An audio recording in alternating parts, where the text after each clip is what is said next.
Chapter 123. Genius remembers love in 1 second divided by little? We provide you with wonderful novels to read. The professor survived in the end. At that time, the group of brothers was ambitious, intending to dig out the treasures from the tomb palace. Who would have thought that he was the only one who survived? Yes, he survived in the end, but he was like a walking corpse. In the past 20 years, he couldn't have a good night's sleep. The life that survived by relying on the flesh and blood of his companions and good brothers was shackled heavily from the beginning. He couldn't eat any piece of meat these years. He once forced himself to bite, but as long as it entered his mouth, his body's instinct was stronger than his will. As long as the taste of meat melted in his mouth, he couldn't help but recall that night 20 years ago. Gao Rui was already by his side. He cut open his flesh because he was too hungry. When one was in despair, one could only be driven by instinct. I will never forget. Professor Qin Fang, who was in a daze, seemed to have aged 10 years again. He looked at his trembling hands. I used them to scoop up Gao Rui's blood and started to drink. I was too hungry, I couldn't help it, I kept telling myself. I looked into Gao Rui's eyes, I knew he didn't die. He looked at me just like that. He couldn't speak, but I knew he must be asking me, scolding me, cursing me, hating me. But I still continued to drink, to bite. I gave up everything I had. I became a beast that even I despised. I'm just a beast that had lost its humanity, a beast that even ate his own brother's flesh and blood. Professor Qin Fang started to cough blood in agitation. Under the abnormal fluctuation of emotions, Professor Qin Fang let out a wail of self-reproach, falling to the ground. Listening to the professor reveal the secret that had been buried in his heart for 20 years in a hoarse voice. The few people in the audience had different feelings. Zhang Qingrui didn't know what Luocha was thinking, and she didn't know what Yu Yi was thinking. This girl now had a natural expression, showing no reaction to the professor's confession. He's also a pitiful person. In the silence, he heard Kai Wenji's soft sigh. At this time, Yu Yi walked to the professor's side to check. She raised her head and said, "He should be too excited, so he fainted. Do you want to wake him up?" Luocha shook his head.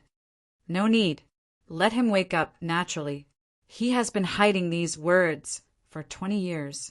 Now that he has said them, he has naturally exhausted all of them. What Mr. Qin needs is not our tolerance," Kai Wenji said faintly from the side. Luocha frowned and said, "What I'm more curious about is, how do you know about Professor's past? Didn't you say you were trapped in a stone coffin?" Kai Wenji said, "Although I can't leave the stone coffin, the burial chamber is part of the formation of the underground palace. With the help of the formation veins that absorb vital qi from all directions, I can sense a small portion of the nearby area. Is that so?" Luocha nodded. He stood up and said, "From here you should remember how to return to your tomb, right?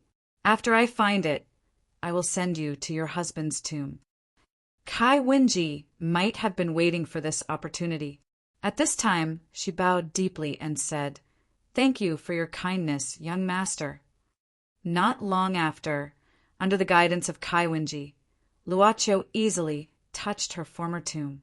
As the professor said before, because of the explosion 20 years ago, this tomb was implicated and was pressed down by the upper layer of the underground palace. But no matter how it collapsed, the position of the vertical falling thing probably wouldn't change much. Luocha asked at this time, "In which direction?" Kai Wenji stretched out her hand and pointed with her finger bone. In this direction, it was above the 4 tomb chambers. Luocha nodded. He walked to the front of the wall, reached out and touched it, and activated his ability similar to Mind's Eye. His sight was jumping around the thick soil, filled each tomb chamber. Suddenly, Luocha frowned. He withdrew his hand and turned back. "I'm afraid it's not this layer that fell, but the 3rd layer below. The 2nd layer was also destroyed by the collapse." Then we can't find Gao Rui's body?" Zhang Qingrui couldn't help but feel disappointed. Not necessarily, Yu Yi said lightly. She walked to the center of the tomb chamber and slowly squatted down. She stretched out her hand and pressed on the stone slab. Master, please pay attention. After saying that, Yu Ye's arm exerted a little force and directly pressed on the floor. It seemed that nothing had happened and it was just a gentle press. But in the blink of an eye, a slight cracking sound was heard. At this moment, with the servant girl as the center point, the entire stone chamber's floor cracked at a terrifying speed. Before Zhang Qingrui could react, she felt as if her body had suddenly lost gravity and fell down along with the cracked rock. But at this time, she felt something dragging her body. Rumble! The stone chamber started to fall. Not long after, everyone fell into a cyan world. There was no complicated maze like in the first or second layer. There were only a large number of pillars supporting the entire third layer. Here, they could see corpses all over the ground. They fell on the ground in various postures. White bones were piled up like a sea of bones. Countless white bones, some of which were already broken. There was a cyan light source in the depth of those pillars. It was this inverted light source that illuminated the entire third layer of the underground palace. Luoqiu looked up and estimated the position. He then started to search. This place was unusually gloomy and cold, like a ghost town. Zhang Qingrui's body started to tremble. She didn't dare to move her feet. At this time, Professor Qin Feng coughed several times and slowly woke up, perhaps because of the loud noise caused by the falling stone. Qin Feng looked around blankly, but his eyes suddenly froze. He coughed several times, and his weak body started to crawl on the ground. He swept away those white bones in front of him and crawled out a clean path. Finally, he stopped crawling and stopped in front of a corpse. It was unknown whether it was because of the extreme cold here. The corpse that was supposed to be dead became stiff instead and didn't decay much. That corpse should have hit a pillar when it fell from above. Now it was in a sitting posture with its head lowered. However, Luoqiu and others who followed him could clearly see the bones of the corpse's arms, neck, and even the places where the clothes were torn. Those were the traces of being bitten. Qin Feng didn't speak. His hands were trembling, as if he had exhausted all his strength. He slowly and timidly straightened the corpse. Gao Rui, old Qin, I finally found you. I came to see you. Qin Feng's trembling hands touched his former brother's face, holding it up slowly. He said in a daze, I know you're also waiting for me. For the past 20 years, I always knew that I could hear it every night. That ate your flesh and drank your blood. You didn't say anything, but I could hear that you must have cursed me bitterly in your heart time and time again. I knew it all. Qin Feng started to tidy up Gao Rui's clothes, his voice already hoarse. That day I heard voices and found that Niuzi and the others didn't die. They were just nearby. I didn't dare to bring you out. I wiped off the blood on my lips. I rolled on the ground, letting the soil cover the traces on my body. At that time, fear and self-reproach had already erased my conscience. I didn't know how to face Niuzi and the others, let alone how to face your wife. Qin Feng suddenly gave a sad smile. When I left, I didn't dare to look at you. When I look at you, it's like looking at myself, looking at the version of myself that I threw myself onto you. He heaved a long sigh. These years I've been asking myself, why did we dig the ground and dig the grave? We comforted ourselves with various excuses, but in fact we were just deceiving ourselves. In fact, we only did it for money. Why did we want money? Of course, it was for living. We coveted everything, and that's how we ended up now. I'm the only one who survived. But I asked myself, am I still alive? Professor Qin Feng started to tidy up Gao Rui's messy hair. Don't worry. I've raised your child Chu. She's fine, don't worry. Before the new year, I've written my will. When I die, I'll give everything to her. I've also buried your wife in the garden behind your house in your hometown. I've set up a crown grave for you beside her. I thought that one day I'll bring you out and bury you beside your wife. Qin Fang suddenly became silent. After a while he said, "But now I know that I don't dare to bring you back. How can I bring you back like this? What face do I have to bring your broken body back?"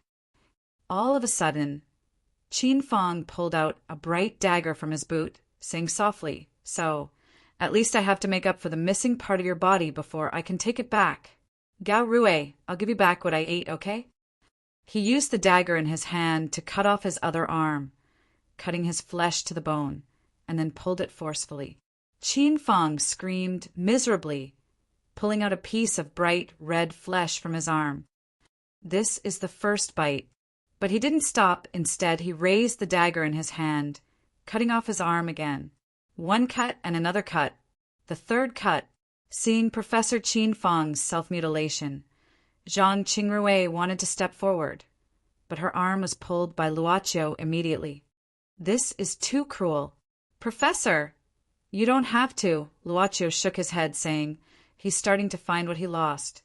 Do you want to stop him?" Zhang Qingrui lowered her head, turning around. She couldn't bear to see this. Hearing Professor Qin Fang's continuous screams, her scalp was numb.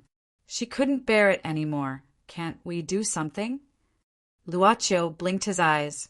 He suddenly felt something was hidden in Gao Rui's body. Like a flame, it suddenly jumped up. The soul in the body hadn't completely dispersed. Was it just sleeping? Maybe it was caused by the special environment of the third floor of the underground palace. Luoqiu looked at Professor Qin Fang subconsciously. When he cut the 10th cut, his arm had already been separated from the bone and flesh, becoming extremely horrible. Finally, after the 11th cut, Qin Fang intended to cut his thigh. Luoqiu moved. He walked quickly to Qin Fang, reaching out to grab his arm that was holding the dagger. "Don't stop me." "Professor, you're ashamed of the first cut, so are the second one. All the time." Luoqiu's expression didn't change. "After cutting off this arm, do you feel it's not enough? Or do you think you can get the pleasure of redemption by continuing to hurt yourself? I thought you'd stop by yourself." "What did you say?" Luoqiu sighed. "Professor, do you know you're laughing?" Qin Fang's body stiffened. His fingers that were holding the dagger loosened in a flash. The dagger fell to the ground with a clang. I'm just... Luoqiu looked at Professor Qin Fang's left arm that was separated from the bone and flesh. He silently tore his own clothes into strips of cloth, wrapping Professor Qin Fang's arm and shoulder tightly. "I'm actually not in a position to stop you, but I'm curious. Professor, you said that your brother just watched silently that year, right?" Qin Fang gave a start. Luoqiu stood up, suddenly pointing at the forehead of Gao Rui's corpse. "He's still here. Maybe he can tell you the answer." In front of him, the cold and withered corpse started to gush out some white fog. That white fog slowly rotated, like a white paint spreading in the water, and then gradually formed a man's face that was almost the same as that of the corpse. Gao Rui. Liberated from the corpse, it was the person who should have died 20 years ago. "Gao Rui, it's really you." Qin Fang opened his eyes wide, looking at the soul in front of him with excitement. You're still here." Gao Rui's soul just shook his head slightly, using the tone that only existed in Qin Fang's memory. "Old Qin, do you know you're so old now I can't chew your flesh?" Qin Fang knelt on the ground again, his shoulders twitching, his expression sorrowful, tears running down his cheeks, his voice hoarse. I'm sorry." "Chuyu, my child, you're pretty now, aren't you? Thank you for taking care of me these years." I'm sorry. I've also made you worry about my wife and deal with her funeral. As her husband, I can't do anything about it. I'm sorry. Old Qin, you just said in the past 20 years, you've been asking, why did we do those immoral things? I'm sorry. Actually, I'm also thinking, but I can't think of an answer. Maybe it's just like what you said, it's just for money, for greed. However, have you forgotten that no matter how greedy we are, Every time we succeed in conquering an ancient tomb, the excitement, the joy, the unparalleled satisfaction, and the joy of sharing with our brothers? I'm sorry. I couldn't walk at that time. My legs were already broken. Didn't you carry me to the end? I'm sorry. I'm sorry. I can't walk. I really can't walk. But what about my wife, my child? I have to go out alive, but I can't. I know you're hungry. I'm sorry. I'm sorry. Do you know why I didn't say a word when I watched you eat me? I'm sorry. Because if you can go out alive, I know you won't mistreat my wife and my child. Old Chin, these years, you've suffered a lot. I'm sorry. I'm sorry. Gao Rui's soul stretched out his hand, gently putting it on Qin Fang's back. Hey, buddy, I said, you're crying like a woman, an old and ugly woman. Qin Fang buried his head deep on Gao Rui's shoulder and kept saying sorry, saying that he couldn't say those years when his mouth was full of blood and flesh, and he was sorry in his heart. What the professor lacked was not the cut of flesh and blood, but the words of apologies. Chapter 124. Genius 1. Second, remember love, divided by little? We provide you with wonderful novels to read. Professor, is he? Professor Qin Fang didn't speak anymore. He just leaned on Gao Rui's shoulder and stopped moving. Love, go, little, say. Chu Luoqiu didn't answer Zhang Qingrui's question. He walked to the professor's side again. He couldn't tell whether Professor Qin Fang was guilty or not in the past 20 years. Humans had no way to define whether something was guilty or not. He reached out his hand and gently wiped the professor's eyes. The pair of old eyes finally closed. Looking at her tutor, Zhang Qingrui felt sad for this old man, even though they had only spent time together in the classroom every now and then. She looked at Luoqiu, asking softly with a trace of uncertainty, "Did the professor get back what he lost?" Luoqiu's eyes turned soft. He grabbed Professor Qin Fang's remaining hand, putting it on Gao Rui's palm and putting it on top of each other. Thinking of those decades ago when they raided tombs together, went through fire and water together, and went through so many hardships together, would they also be like this, cheering hand on hand? How could he lose that kind of thing? Luoqiu raised his head, looking at his classmate.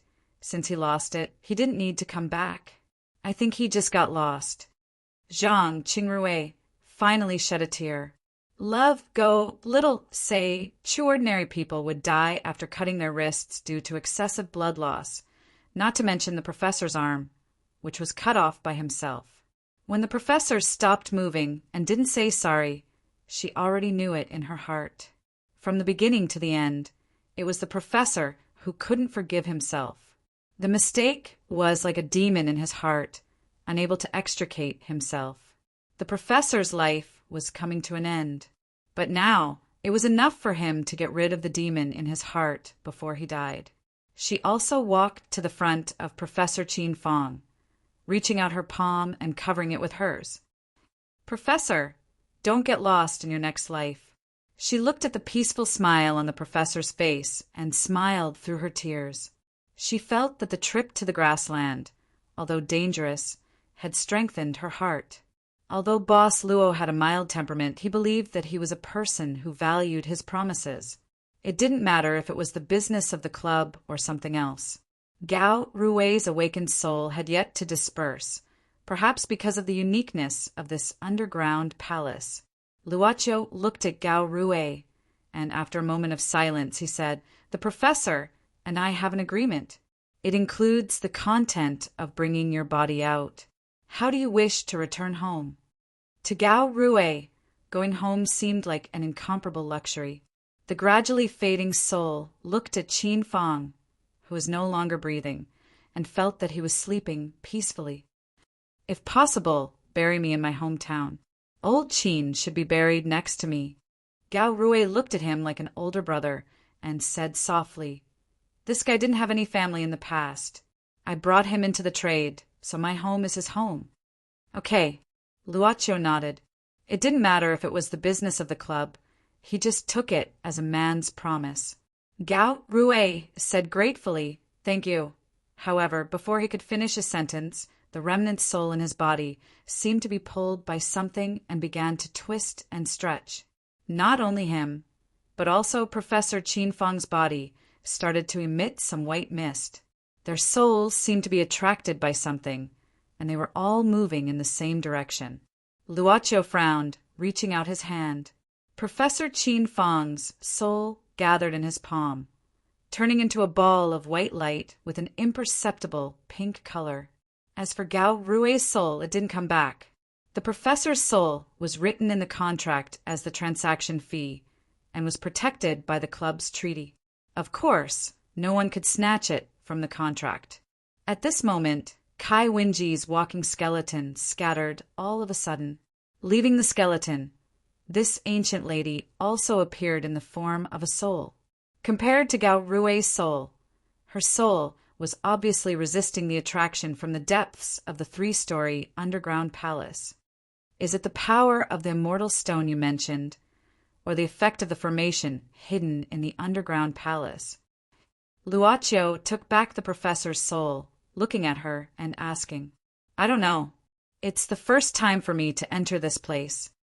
Kai Wenji shook her head. I know about the 3-story underground palace, but every time I want to approach it, I feel like I'm in a tornado, so I don't dare to approach it. Luoqiu, I feel dizzy. Ms. Zhang held her forehead. Her body was a little soft, and she couldn't stand on the ground. In a blink of an eye, she also fell down. Luoqiu and Yu Yi, who didn't feel anything strange about this, exchanged a look. Luoqiu said, Let's go to the front and have a look. Yu Yi nodded, waving her hand in front of her. Then a gray, translucent, strange light cover spread out, including Zhang Qingrui and Kai Wenji's soul. At this moment, Zhang Qingrui seemed to feel better, at least she could stand up. Luoqiu started to walk in the direction of Gao Rui's soul. He walked in the front, and the white bones on the road automatically scattered to both sides as he walked. This scene made Ms. Zhang, who was following behind him, speechless. These white bones were like the desperate ancient people who had to kneel down on both sides of the road when they saw the noblest person. Luoqiu didn't know what the two behind him were thinking. He only saw that the speed of Gao Rui's soul being pulled seemed to be gradually accelerating, and the cyan light ahead became more and more intense.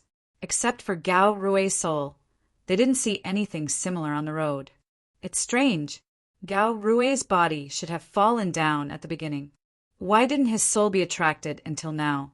Yu Yi said beside Luoqiu, Master, did you notice that Gao Rui had something like an amulet on his body? Luoqiu recalled for a while, and vaguely remembered that there was something made of yellow talisman hanging on the chest of Gao Rui's body. Then he nodded.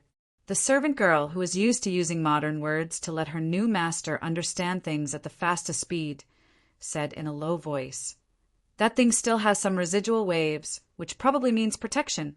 These tomb robbers often deal with cemeteries, so they bring those things for psychological comfort. Gao Rui himself may not know that it has the power of protection. Maybe he got it from somewhere. Maybe it's from a Taoist temple. If it wasn't from a Taoist temple, it was probably sold by a witch or a trickster. Master, here we are. Behind a huge stone pillar in front of them was the source of the cyan light. Looking from both sides of the stone pillar, they could clearly see a stone platform. On the stone platform, there was a huge stone hall, and the stone pillar in front of them seemed to have separated it from the middle. Luoqiu's curiosity rose to the highest point after entering the tomb palace. He bypassed the stone pillar and walked forward. Yen yen yen yen. Chapter 125. Genius 1, Second, remember love, go, /little? I will provide you with wonderful novels to read. If the one buried in the stone coffin was indeed the famous founder of the Way of Peace, the leader of the Yellow Turban Army, then he was probably the most important person Luoqiu had ever seen. His peaceful daily life had long been involved in the grotesque and variegated world. Now that he was able to see this famous historical figure, then he would more or less have similar opportunities in the future. Luocio had such a premonition. Then he would properly size up this person who had once caused the world to be in turmoil.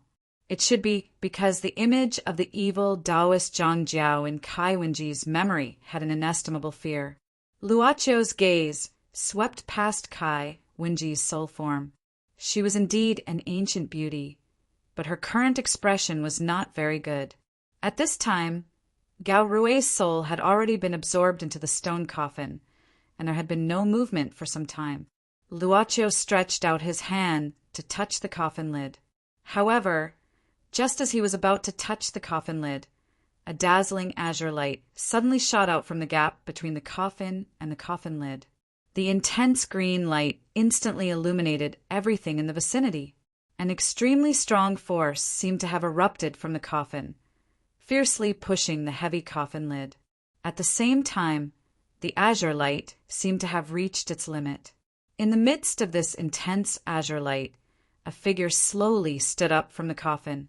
Gradually, it became clear that it was a withered face wearing a red silk robe with black beast skin stuck to the sleeves. The head wore a conical pointed hat, and both hands were placed in front of the chest in a clenched position. Between the two hands, there was a strange object.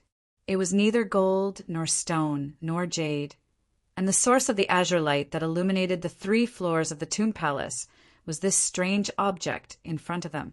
Divine stone Zhang Jiao?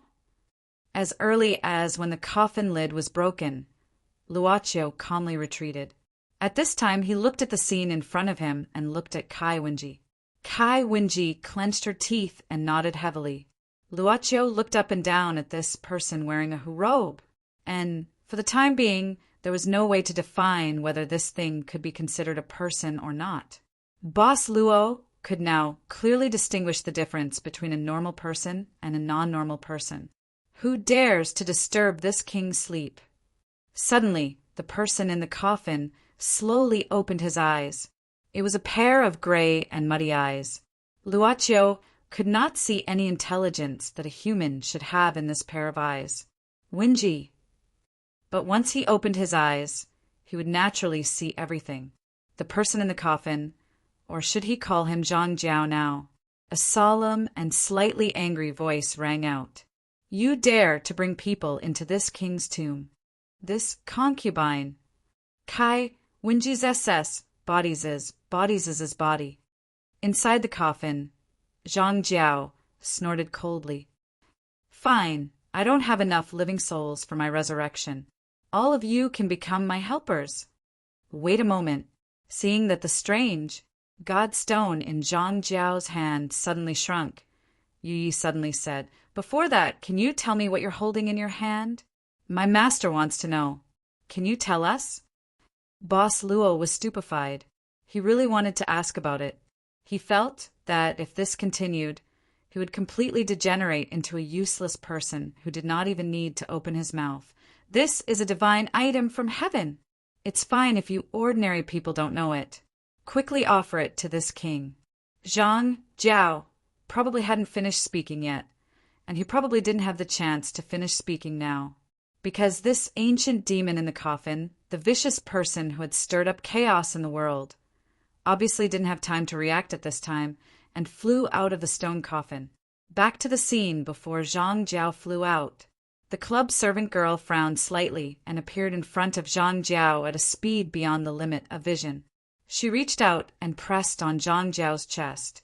Like a truck after a collision, Zhang Jiao's eyes widened as he flew backwards, but his body eventually came to a halt in midair.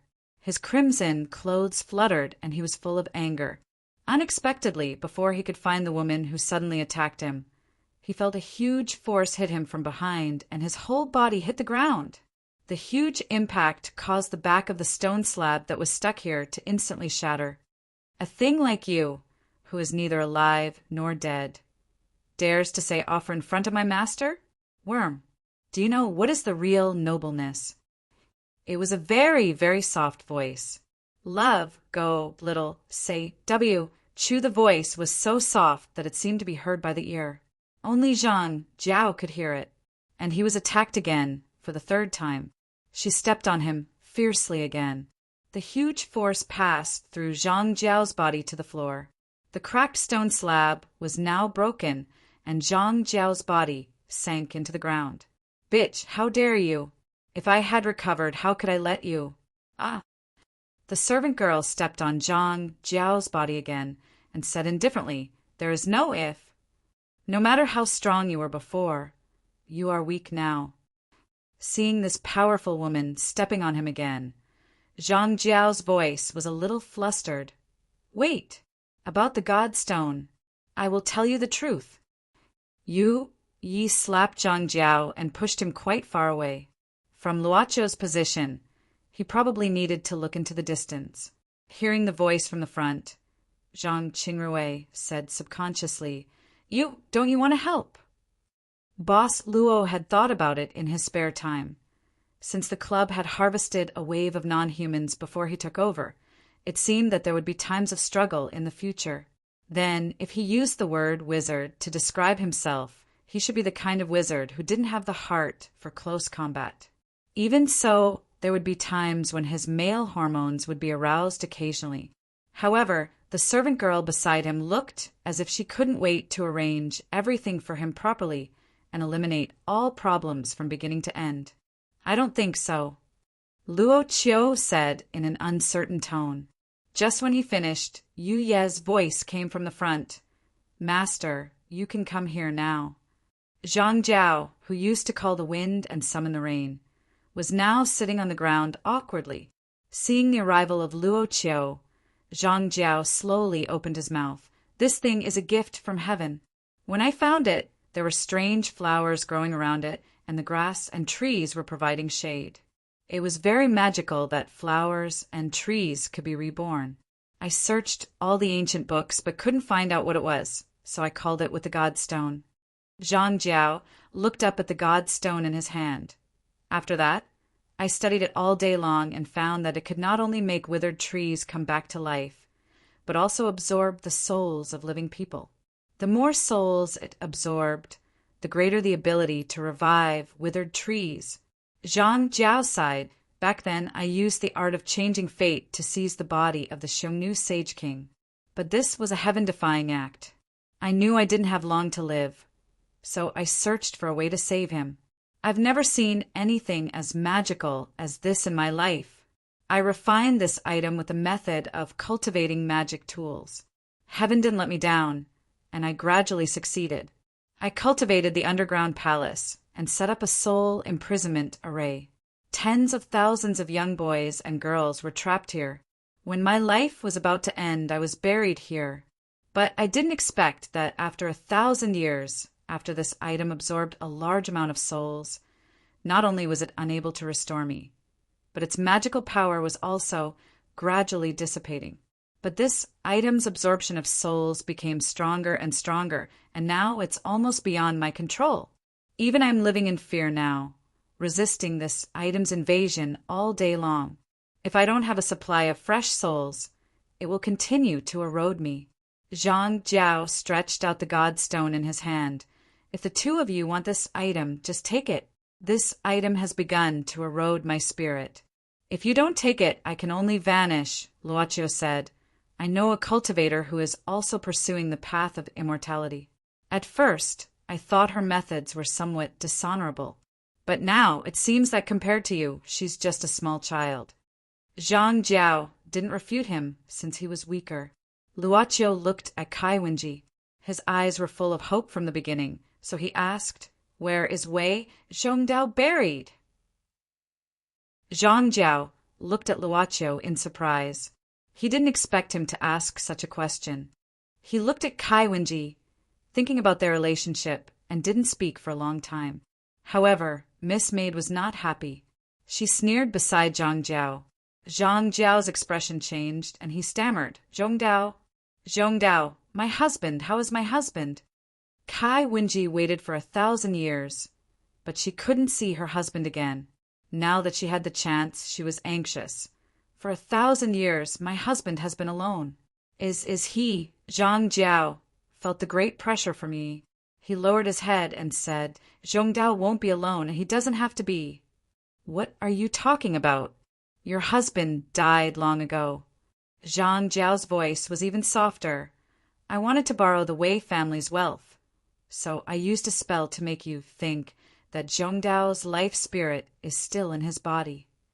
Kai Wenji clenched her teeth. I don't believe it. Then, in the Tomb Palace, I can see him twice a year. Zhang Jiao said, It's just a trick. Talking to you behind your back is just me. Like a thunderbolt from Qingtian, Kai Wenji took 2 steps back in a panic. She shook her head.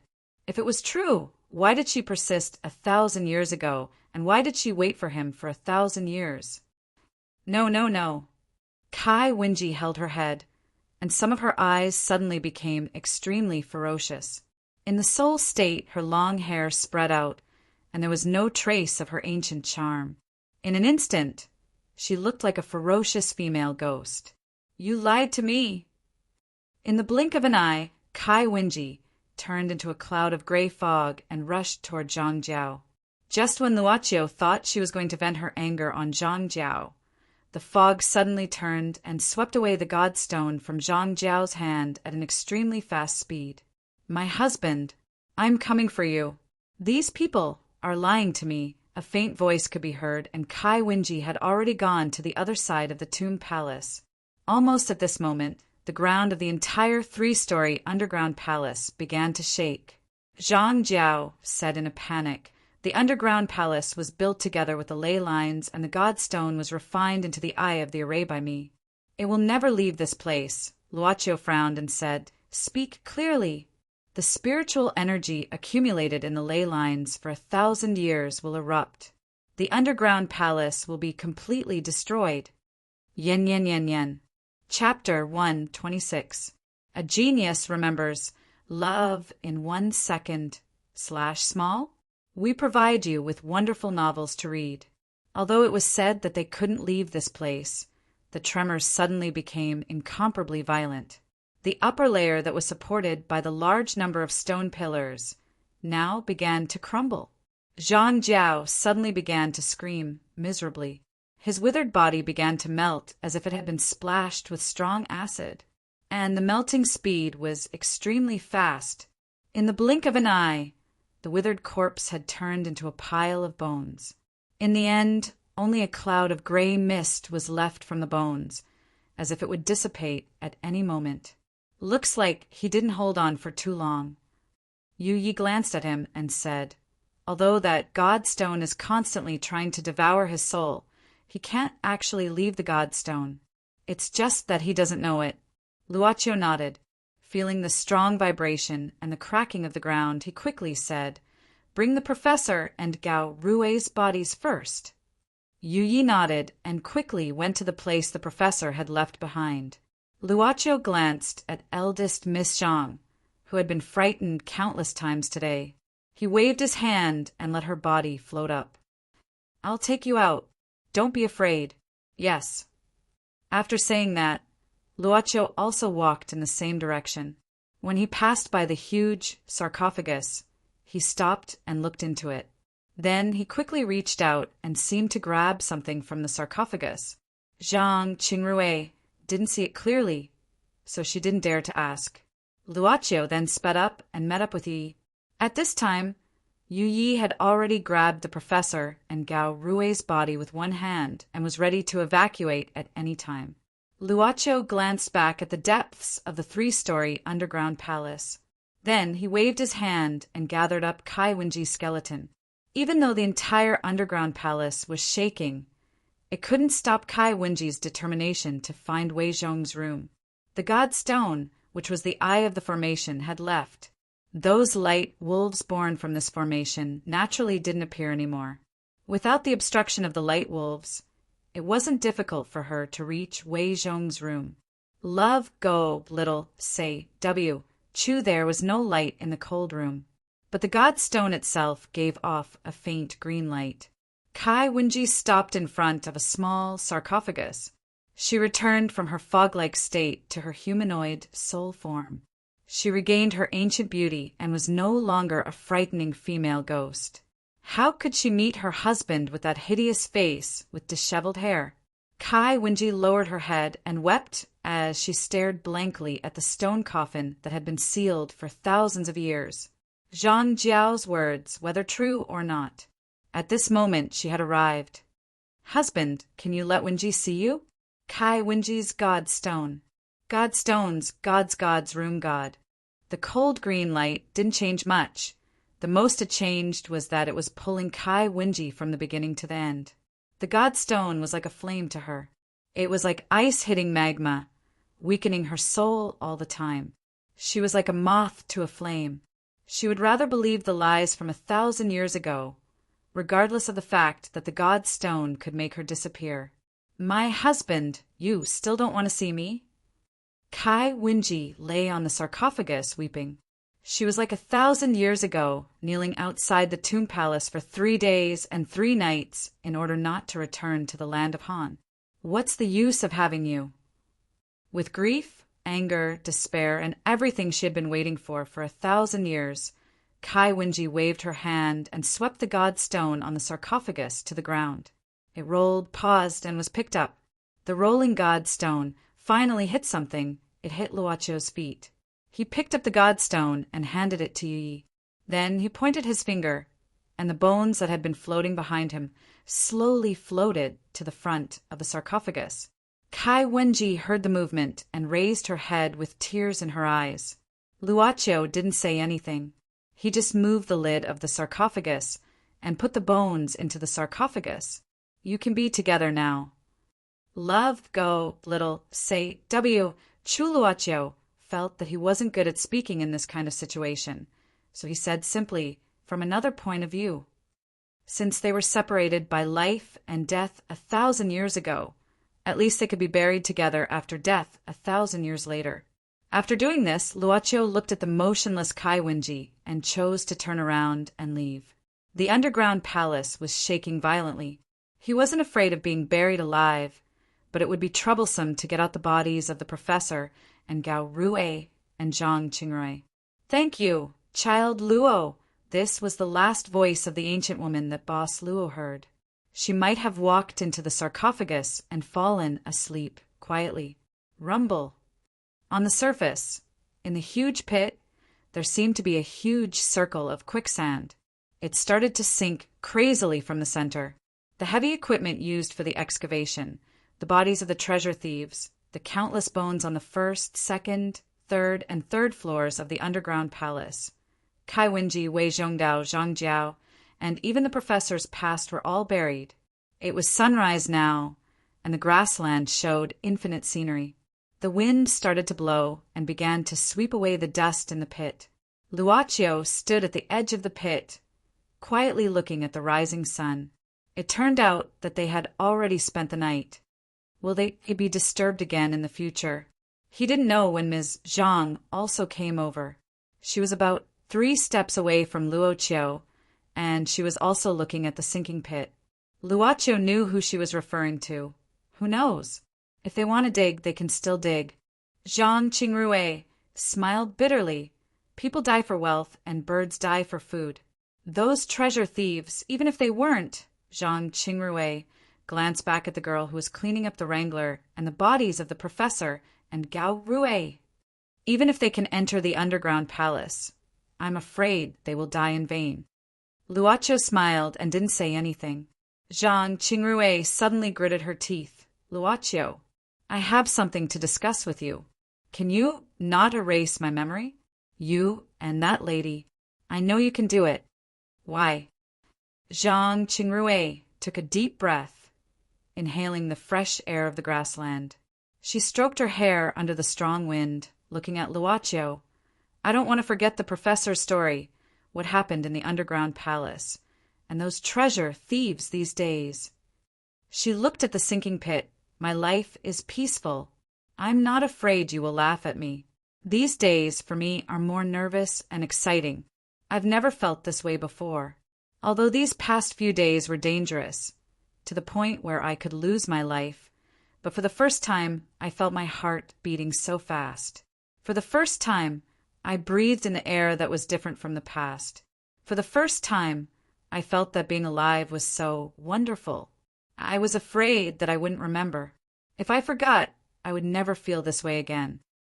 Taking a deep breath, Zhang Qingrui closed her eyes and welcomed the rising sun. She smiled and said, "Maybe I won't encounter something like this in the future. I just hope that there will be something worth remembering in the future." She suddenly opened her hands. At the edge of the pit, the strong wind blew, as if she would fly away in the next moment. After a long time, Zhang Qingrui sighed, looking at Luoqiu. "It seems like I need to give you something to do. What should I give you?" "I'll make some changes. I'll erase myself and Yu Ye's memories, okay?" Luoqiu suddenly said, "If you remember us, I'll feel awkward." "That's better. After all, if I remember your things, I won't dare to be friends with you anymore." Zhang Qingrui nodded in agreement. This was exactly what she wanted.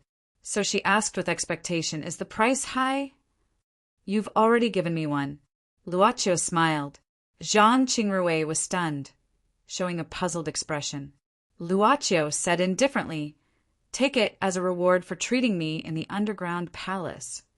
It's just a small piece of cake." Zhang Qingrui opened her mouth. "It may not be important for you, but it's not important for me either." Luoqiu imitated Zhang Qingrui, opening his hands at the edge, feeling that the wind could lift his body at any time. "The important thing is that you've separated." What should I do next?" Luoqiu walked to the Wrangler, taking out a travel bag and taking out some things wrapped in newspaper. "First, make a call home." The professor probably didn't want to leave from the beginning," Luoqiu said indifferently, "so take your ID card and wallet with you." Zhang Qingrui took the things, turned on the phone, but turned it off immediately. "Can I send the professor off for the last time? I think he won't be so lonely if there's one more person to send him off." Luoqiu nodded. 1 or 2 days of memory alteration was not a big deal. "Last question." Zhang Qingrui blinked her eyes. Since that magical stone can absorb people's souls, why only Kai Wenji's soul is fine after so many years? This was found in Zhang Jiao's sarcophagus. Luoqiu took something out of his pocket and spread it in front of Zhang Qingrui. It was a comb. Zhang Qingrui was stunned, seeming to understand something, but she was not sure. Luoqiu said, "It should be a woman's comb." Yen yen yen yen. Chapter 127. Genius remembers love in 1 second. /small? Sure, Net provides you with wonderful novels to read. Grandma, help me. Suddenly, Zhang Lilianfang woke up from her dream with cold sweat all over her body. Her heart was beating fast, and she breathed hard. She was frightened by the scene in the nightmare. It had been the 5th day, but Zhang Qingrui hadn't been found. She almost lost her composure. Zhang Lilianfang put on her pajamas and pushed open the door. "Prepare the car! Prepare the car!" The chauffeur, who woke up in a panic, hurriedly prepared the car and drove to Guyuzhai under the order of old madam. It was still dark. After returning to the shop, Zhang Lilianfang opened the door and walked towards the storeroom of the antique shop. "Wait for me here." The driver nodded and had to wait in the lobby. In front of the storeroom, Zhang Lilianfang hesitated for a moment. Finally, she took a deep breath and opened the security system. She had no choice. Her only granddaughter was her lifeblood. She couldn't wait any longer without any news. She seemed to be able to hear her granddaughter's screams, "One more day or 1 more hour." An old lady was so obsessed with her only family member that she was almost crazy. Even though she had a grudge, Zhang Lilianfang still came here, personally, in front of the locked black card in the storage room. She took out the black card from the cabinet with trembling hands. "No matter what you want me to do, I only want my Rue to come back safely." The old madam held the black card tightly with both hands. But not long after, the old madam's expression changed dramatically. She suddenly exerted force with both hands and tore the black card apart. Looking at the black card that was easily torn apart by her, Li Lanfang's face suddenly showed a sharp and unusual coldness. "Zhong family old bastard. I lent you the black card to extend your life because of the sisterly relationship. You dare to lie to me. How dare you cheat me with a fake one? She had hidden the black card for dozens of years. It couldn't be destroyed by fire or cut by a knife. But the one in her hand was obviously fake. The old lady sat on the chair in the storeroom, quietly. She lowered her head and didn't turn on the light. By the time Shiji hurried over, it was already dawn. This was the first time he had seen such a frightening expression on the old madam's face in the past few decades. Shiji looked around and found that many things in the storage room were broken on the ground. Shiji hurried forward and asked worriedly, "Madam, what happened? Old bastard Zhong lied to me." "Shiji, you come with me to find him." Zhang Lilianfang raised her head, her eyes as terrifying as those of an evil ghost. Shiji took a deep breath and said, "Understood. I'll go prepare it right away." When Zhang Lilianfang got on the car, the phone in her hand suddenly rang. It was Zhang Qingrui's number. Zhang Lilianfang accepted it. 1 minute later, she hurriedly said to the driver, "Wait, go to the airport." Outside the airport, Zhang Qingrui and her grandmother hugged each other and cried. Zhang Lilianfang was afraid that it was a dream. She held her granddaughter's face with both hands and looked at her pale face. "Rui, where did you go? Do you know that I almost... Zhang Qingrui also had a lingering fear in her heart as she slowly recounted what had happened in the past few days. She only remembered what she had experienced. The entire underground palace collapsed suddenly. I took advantage of the chaos and finally escaped. Eldest Miss Zhang's face was still filled with fear. She grabbed her grandmother's hand and told her what had happened. In the back seat of the car, Zhang Lilianfang touched her granddaughter's face with tears in her red eyes. She kept saying, it's okay as long as you're back." After the two enjoyed the joy of family reunion, Zhang Lilianfang sighed. 20 years ago, there was indeed an excellent team in the underworld. But all of a sudden, there was no news about them. I didn't expect that one of them was your university's supervisor. She shook her head. That Qin Fong was also a poor guy. Anyway, it's okay as long as you're back. Since Qin Fong died, there's no need to investigate. Rui, you can't tell others what you've seen in the underground palace. Do you understand? Zhang Qingrui forced a smile. Kai Wenji, Zhang Jiao, the underground palace, and those light wolves. Nobody will believe me even if I tell them. Zhang Lilianfang said, "Some things in the world are not as clean as what we see on the surface.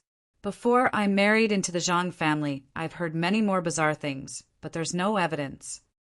Old Mrs. Zhang shook her head. "Forget it. Let bygones be bygones. It's not important anymore. But you said there was a treasure thief group. I have to ask about it carefully, in case it's a source of trouble." Zhang Qingrui recalled the memory in her mind. "I remember that man was called Snader. They were a group of people from different countries and seemed to be rich." Zhang Lilianfang nodded, patting Zhang Qingrui's hands. "Don't worry about it. This is our country. It's not a place for outsiders to act presumptuously.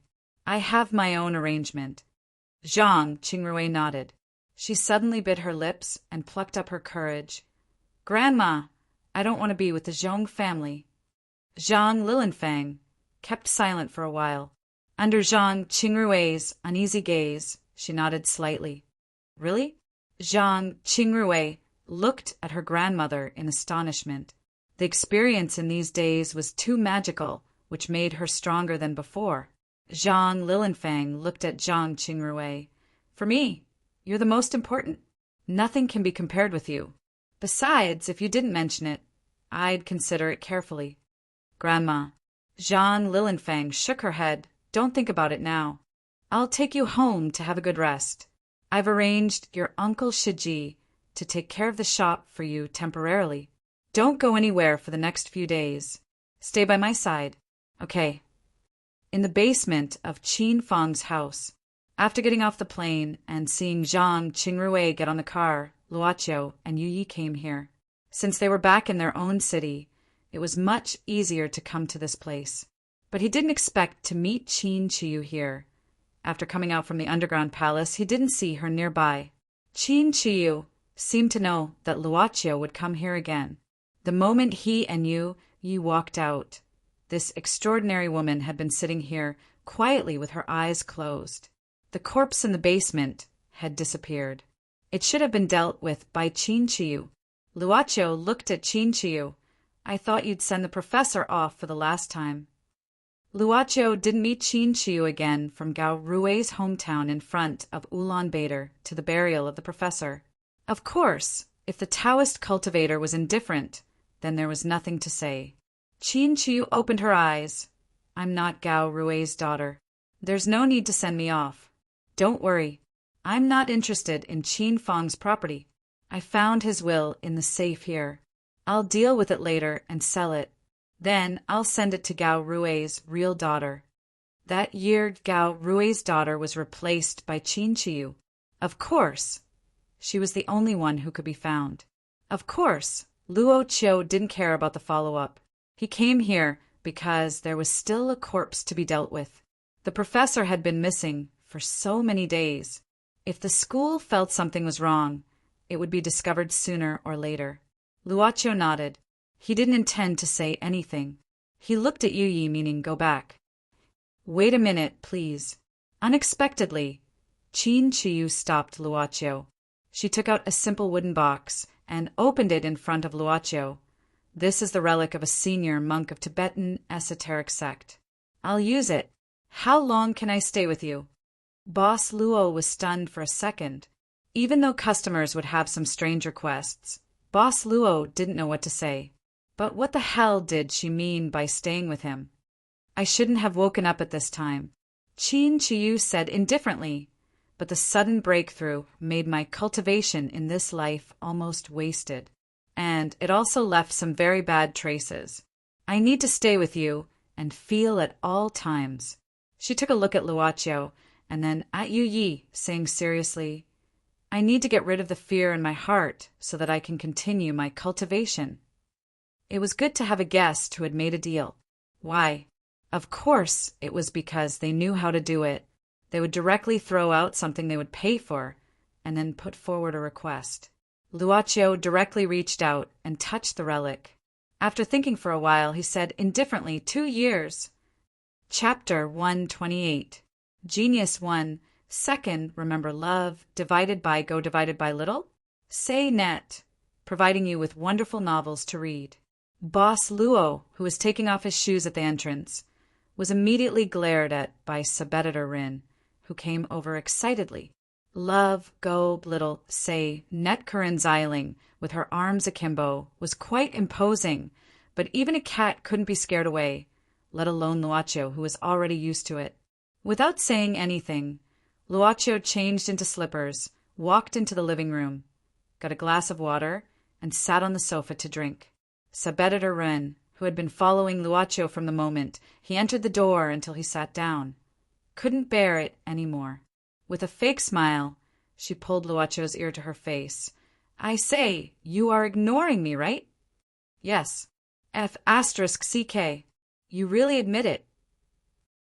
Ren Xiling opened her mouth in surprise, and the words in her stomach were abruptly stopped. However, as the current head of the household and the legal mother, Ren Xiling sneered, it seems that it's time for me to teach you how to be a human.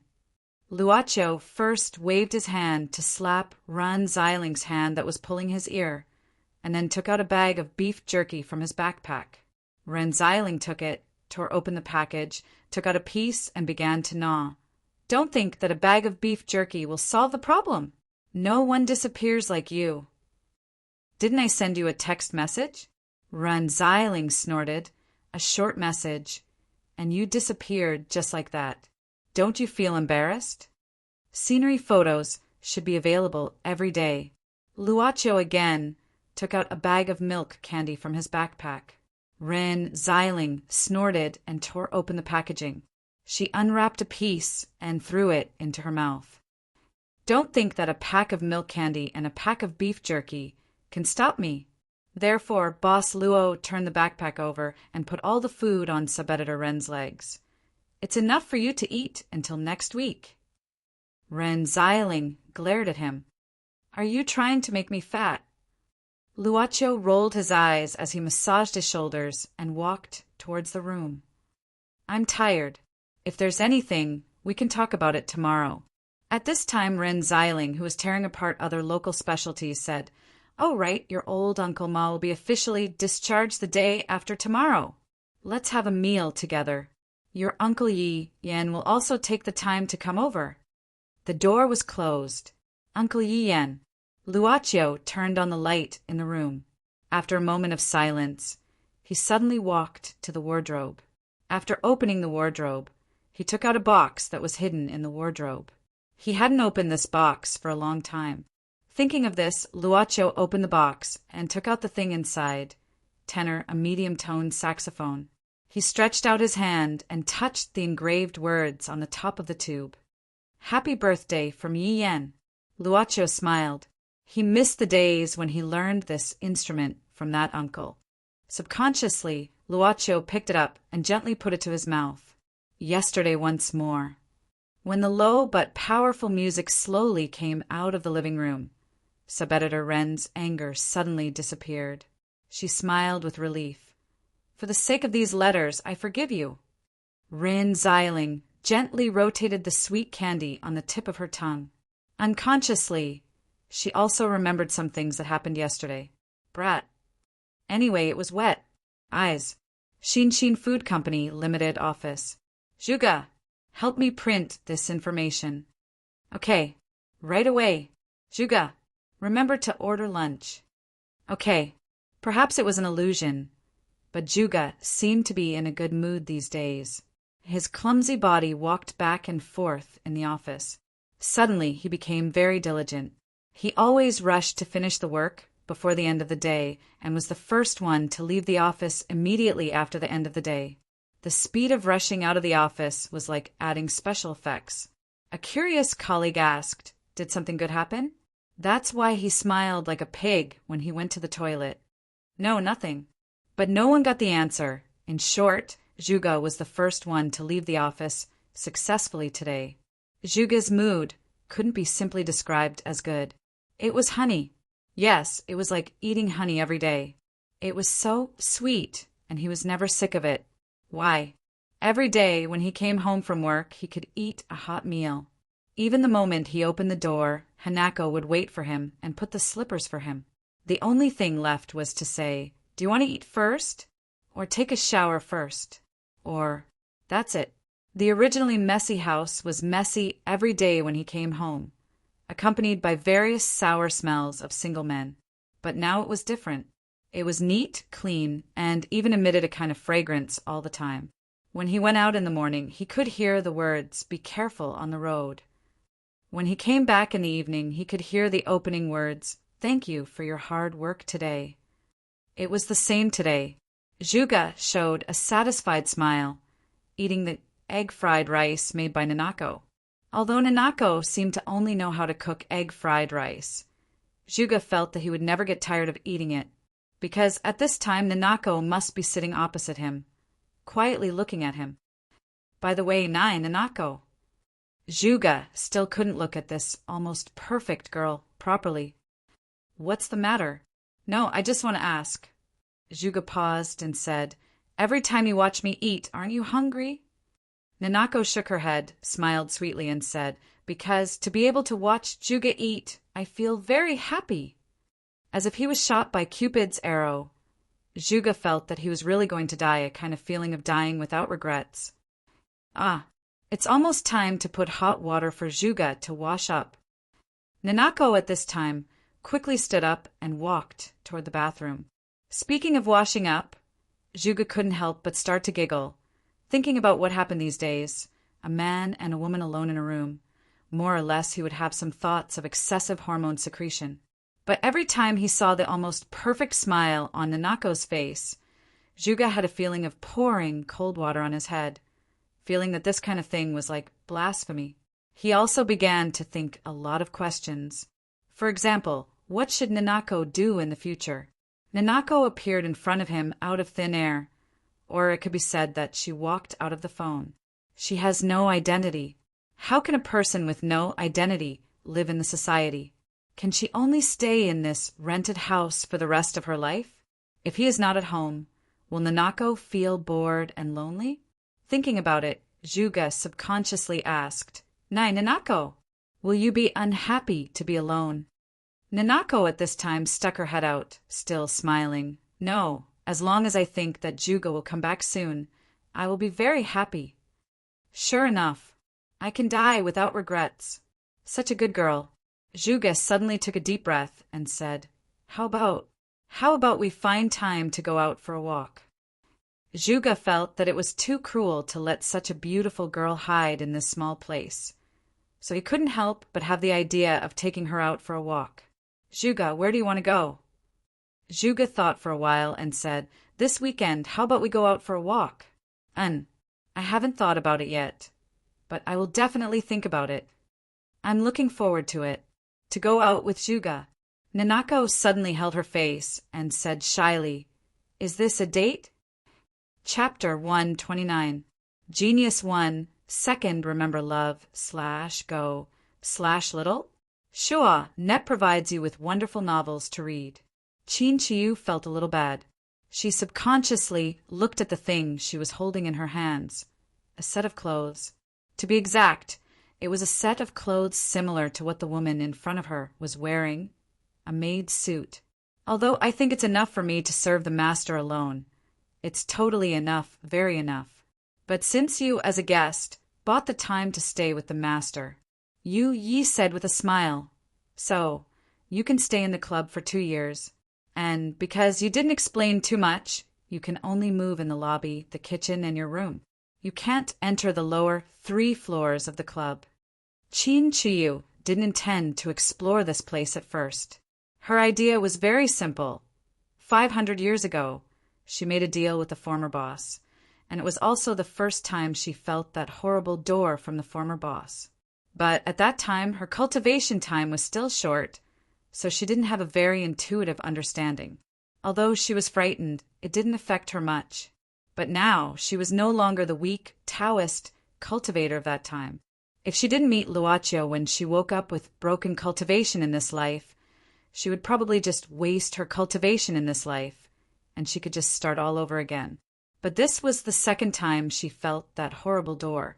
This was not as simple as broken cultivation. Chin Chiyu had entered the secular world to cultivate many times in the past 500 years. She was no longer the same as before. Her Taoist heart had been polished very well. However, it was broken by that weird door. Her Taoist heart became shaky and showed signs that all her previous efforts would be wasted. So she had to do something to stabilize her Taoist heart. The best and the simplest way was to face the source of this fear. So when Yi said she could only move in a limited number of places, Chin Chiyu didn't feel unhappy. But what was the matter with this set of clothes? But she soon knew the answer. But even if you, as a guest, bought the time to stay with the master, this was the second time Yi emphasized this matter. Chin Chiyu silently looked at the excessively beautiful and indifferent face in front of her. Although she didn't express too much, her tone obviously contained dissatisfaction with this kind of request. But that doesn't mean you can eat and stay here for free. Yi finally explained what she meant. So from now on, until the time limit of your purchase expires, you will stay here as a temporary worker. I allow you to follow me and serve my master. After hearing that, Chin Chiyu frowned as she felt something was wrong. Why can't I stay here as a guest? That Saraira is my transaction fee. I can stay here for a long time and enjoy your services. The servant girl said with a smile, Miss Chin, have you forgotten what you asked for at the beginning? What you said was only to buy time to stay by master's side. Of course, if Miss Chin wants to regain her status as a guest, I won't mind. However, based on your request when you made the deal, I think you can stay for the next 2 years. It's just that you can only sit at the entrance. After all, that place can be considered as staying by master's side. So this was the third time he had mentioned it? As expected, he was very dissatisfied, right? She had made a mistake. She didn't expect this girl, who was gentle in front of the new boss, was such a scheming person. Chin Chiu sighed in her heart. Unfortunately, the contract has been completed. She had a feeling that she had dug a hole and jumped into it herself. Chin Chiu exhaled slowly, nodding her head. Where's the dressing room? I've cleaned up the utility room at the end of the second floor. From now on, you can live there. Yu Yi smiled. Is this the reason why Chin Chiu looks like this now? Luochio, who was sitting in front of the counter, had just finished listening to the servant girl's retelling of the cause and effect. He subconsciously looked at Chin Chiu, who was wiping the glass of the cabinet by the window. Well, how should he put it?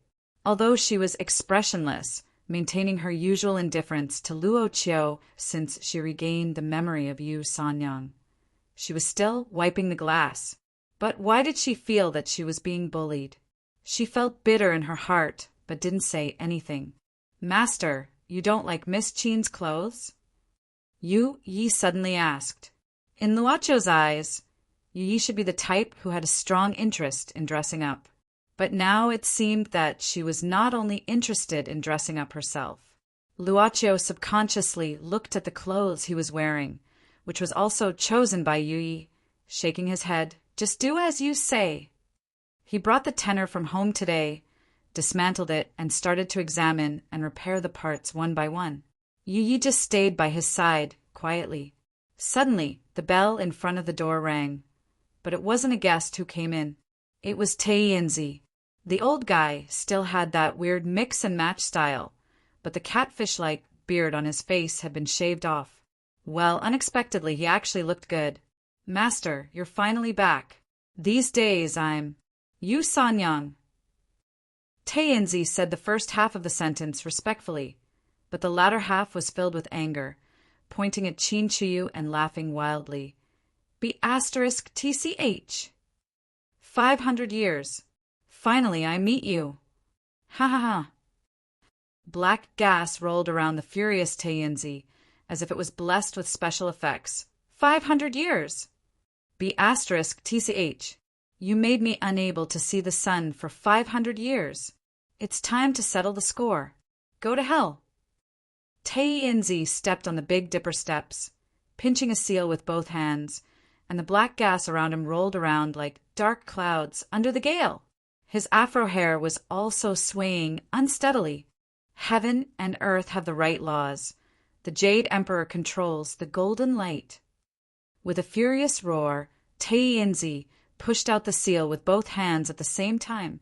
At this moment, the black gas around his body rushed out like a gale, like toppling mountains and overturning seas, like thousands of soldiers and horses, like hundreds of riders charging, like riding alone. After leaving Taiyinzi's side, the surging black gas turned from strong to weak, slower and weaker. Finally, it disappeared before it touched Chin Chiu. It was as light as the clouds and the wind. Taiyinzi was stunned, looking at the seal with both hands blankly. He didn't believe it. Heaven and earth have the right laws. The Jade Emperor controls the golden light. He pinched the seal again and pushed it out crazily. The black gas gushed out again, but this time it didn't go too far. The old ghost stood there blankly, as if he had received a huge blow. Then he remembered he had turned into a black soul now, so he didn't have any of the magic power he had when he was a cultivator. The black gas that gushed out was merely something that he had forcefully exhaled. In fact, it was like a fart. But Chin Chiu revealed a disdainful sneer after being hit by Taiyinzi twice in a row. This is F*King embarrassing, little junior sister. It's been 500 years. How are you? Chapter 130. A genius remembers love in 1 second /small. We provide you with wonderful novels to read. At first, it was because he had met his enemy from 500 years ago, and he was enraged. When Taiyinzi realized that he could only release some useless black smoke, he was naturally embarrassed. However, he didn't panic completely. After calming down, Taeyenzi began to think quickly about the situation in front of him. He realized that the current situation was a little grim. Why would Yu Sanyang appear here? Why does she look like she's working hard? Why is she wearing the same clothes as Miss Yi? Master. Taeyenzi could only look at Luoqiu. Although I don't know if your Jade Emperor's golden light was originally very powerful, but can you withdraw your posture now? Luoqiu put down the rag in his hand. This is Miss Qin, the Yu Sanyang you knew back then, and she will live here for the next 2 years. Don't bother her for the next 2 years. I like peace and quiet. Master, this lowly servant has the heart of a snake and scorpion. How could you? Taeyenzi was furious. However, before he could finish his sentence, a strange black flame suddenly appeared under his body. He heard you, ye coldly say, Taeyenzi, have you forgotten your own identity? Are you questioning Master's orders? As the black flames gushed out, Taeyenzi sensed a terrifying aura that made him tremble. He finally realized that the gap between him and this seemingly weak girl was only the tip of the iceberg. He instantly trembled and lowered his head, suppressing his anger and hatred towards Qin Qiu. This subordinate dares not. Behave yourself and remember your current status. This subordinate understands. Taeyenzi didn't dare to say anything. These black flames were too terrifying. At this moment, Luoqiu felt that Yu Yi seemed to have played the role of the bad guy, so he looked at her and said, I'm a little thirsty. Yu Yi hurriedly withdrew the black flames.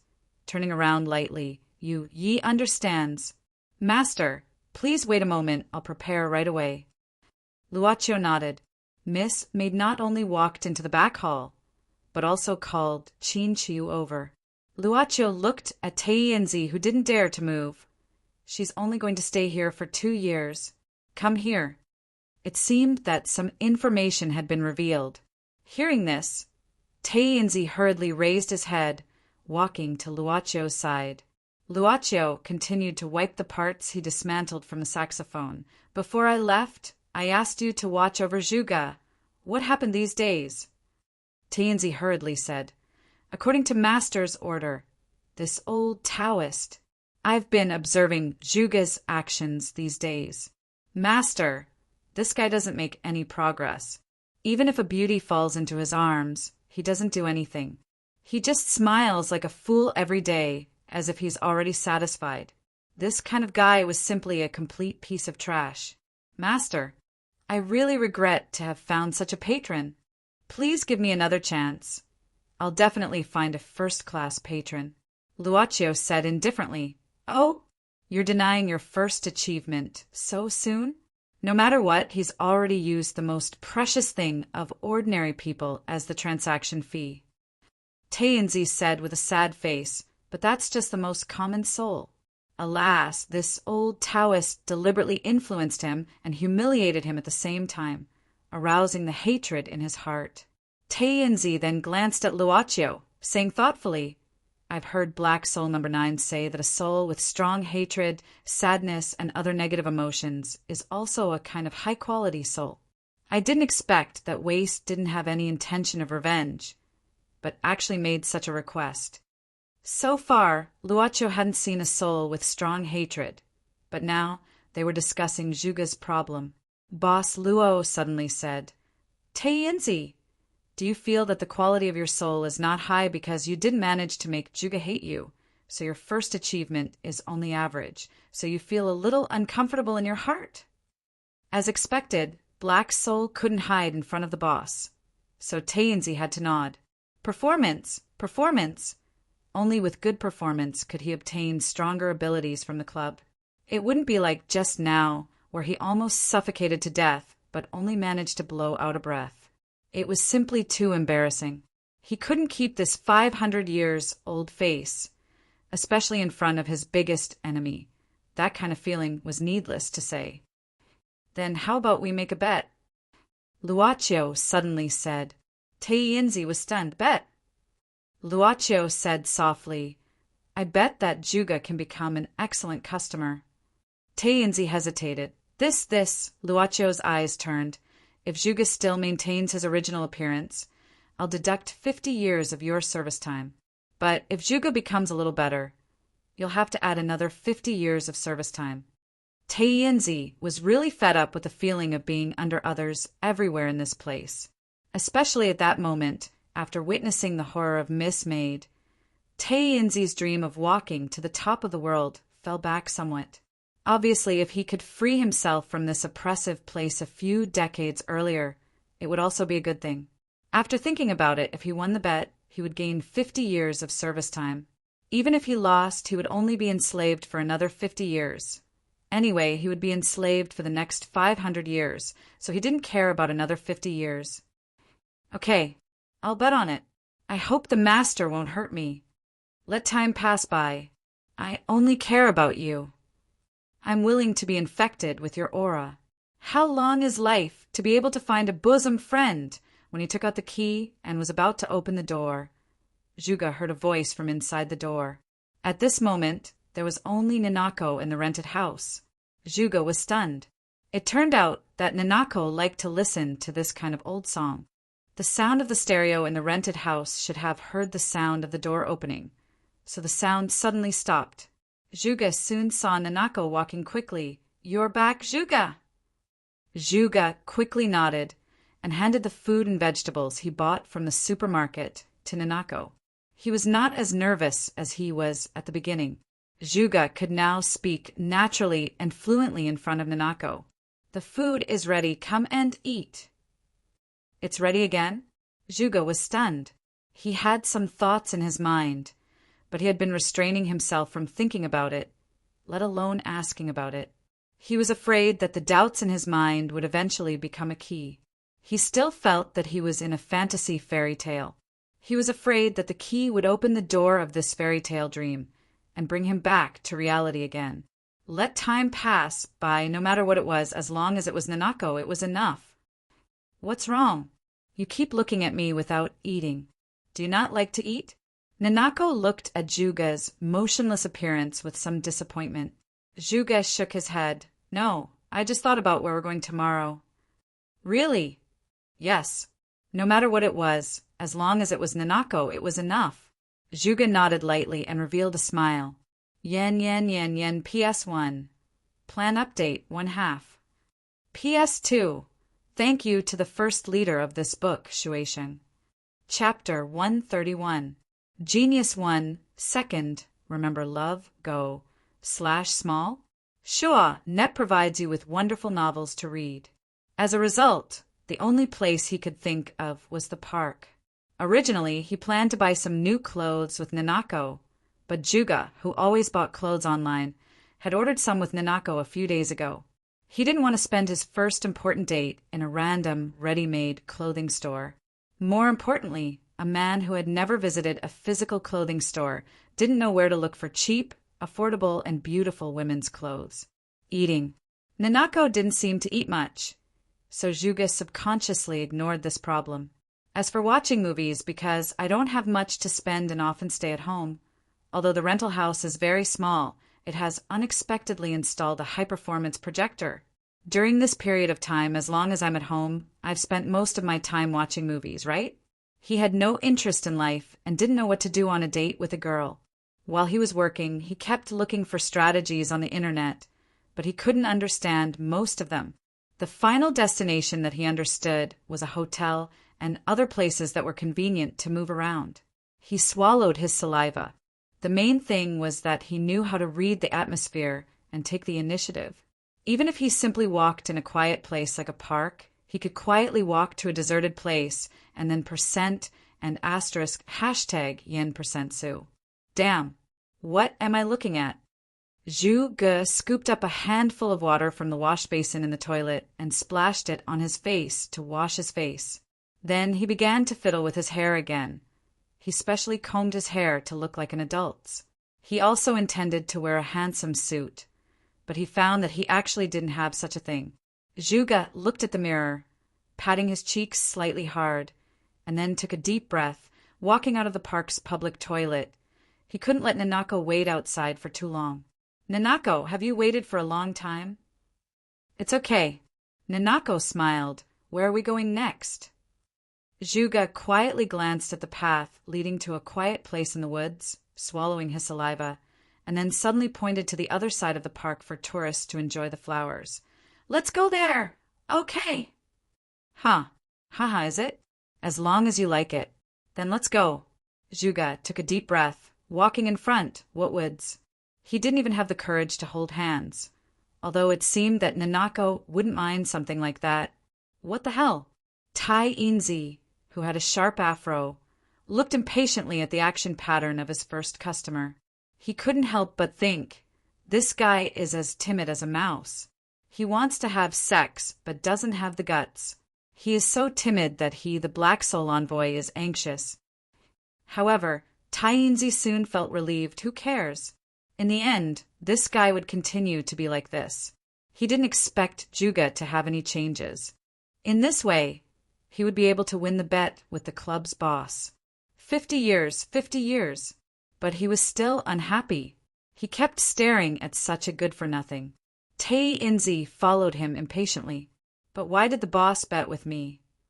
Although it seemed that his side had a higher chance of winning, Tai Inzi didn't think that the club's owner was kind enough to find an excuse to reduce his enslavement time. That was why he made such a bet. Is there something I don't know?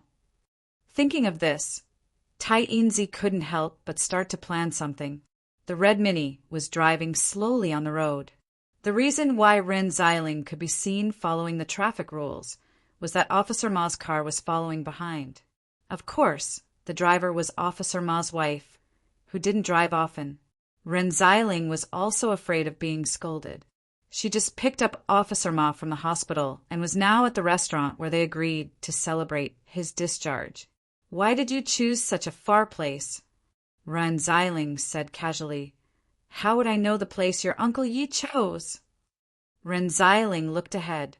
I can't say that your Uncle Yi is actually still in the mission, so the place where we eat this time is actually next to his squatting spot. As long as the mobile phone is connected to the monitor, he can work and be lazy, right?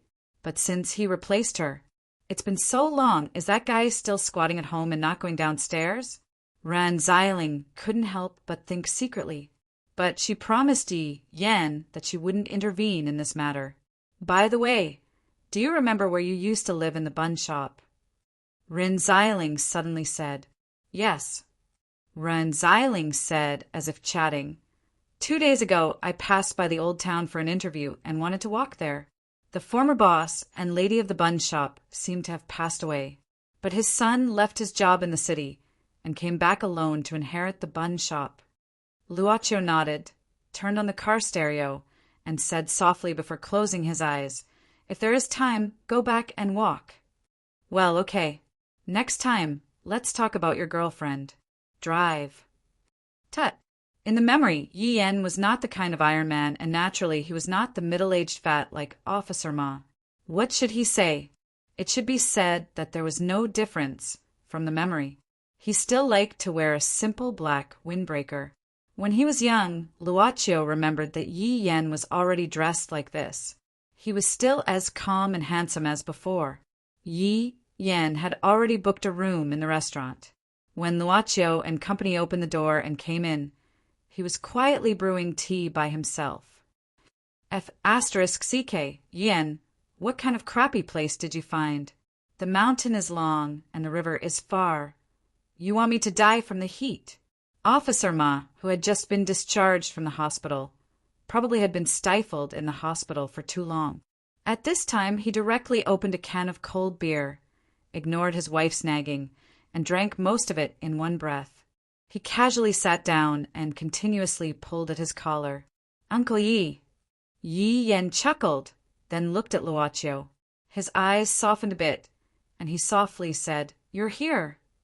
In Ren Xiling's eyes, she unexpectedly found that Luochio was actually a bit reserved, or even nervous. She knew this kid's character too well. Should she say that he was an old man or a mature young man? Anyway, no matter who he met, he could use facial paralysis to talk. Subeditor suddenly felt a bit lost. Sure enough, this guy who came back from France has a very special position in her baby's heart. As a mother, I can't compare. Don't stand, sit. Yi Yen smiled again, pointed to the seat next to him, and said, Sit next to me. Yen PS1. Plan update 2 halves. Chapter 132. Genius 1, second. Remember love, go, / little? We provide you with wonderful novels to read. Officer Ma Howd was an honest person.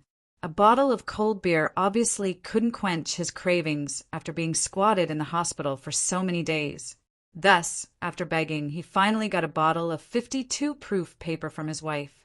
He said that since it was Yi Yen who paid for it, it didn't matter how expensive it was.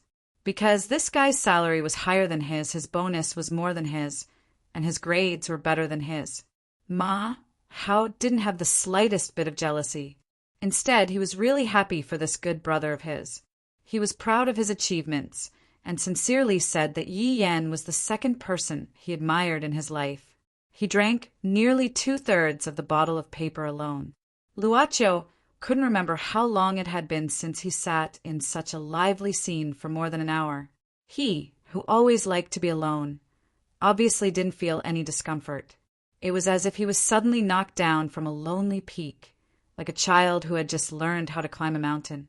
He drank the tea that Yi Yen got from who knows where, and listened to the people at the table talking about things he had heard before and things he had never heard before.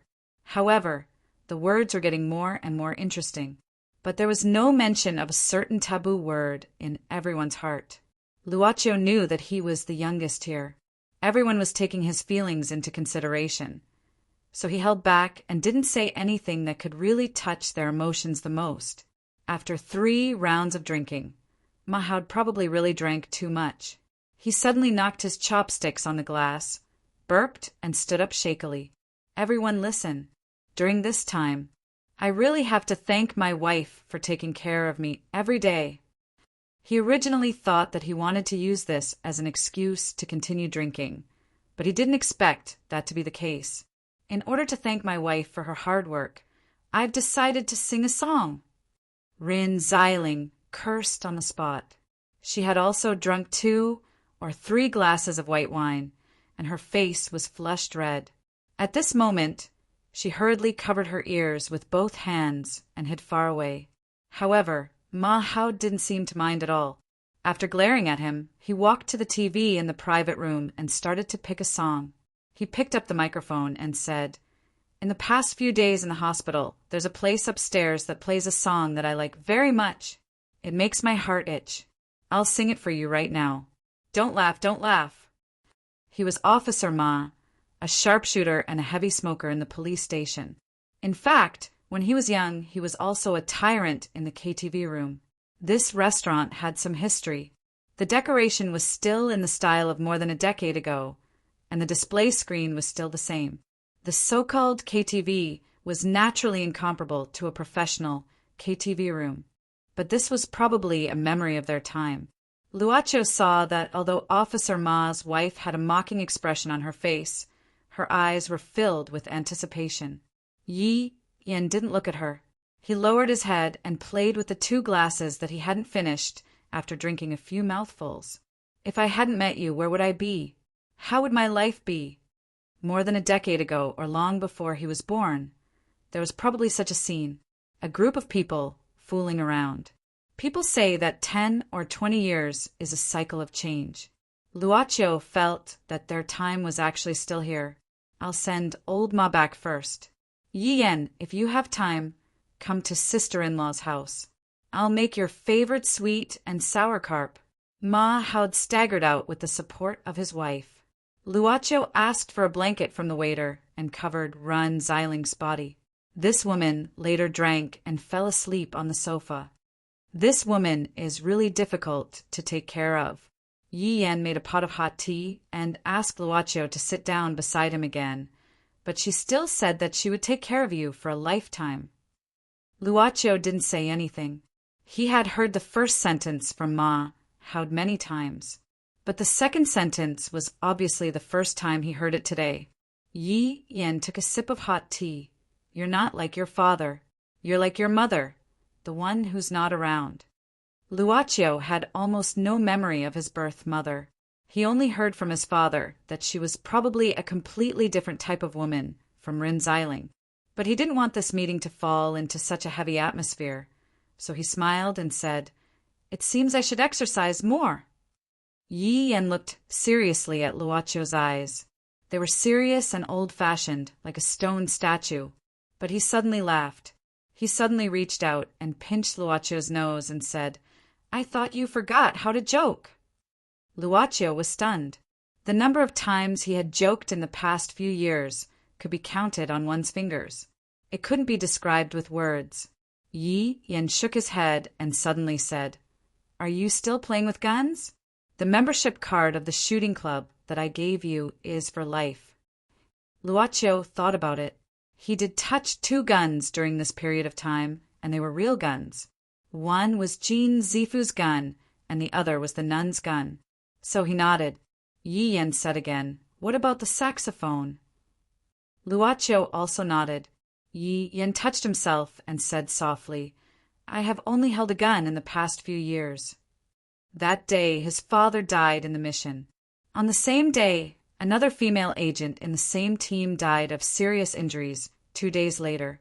Looking at the expression on Yi Yan's face, Luocio knew that even though a few years had passed, the female agent who died was still Yi Yan's most beloved person. Another day, Yi Yan looked at Luocio and said with a smile, "When I am free, accompany me to shoot a few guns."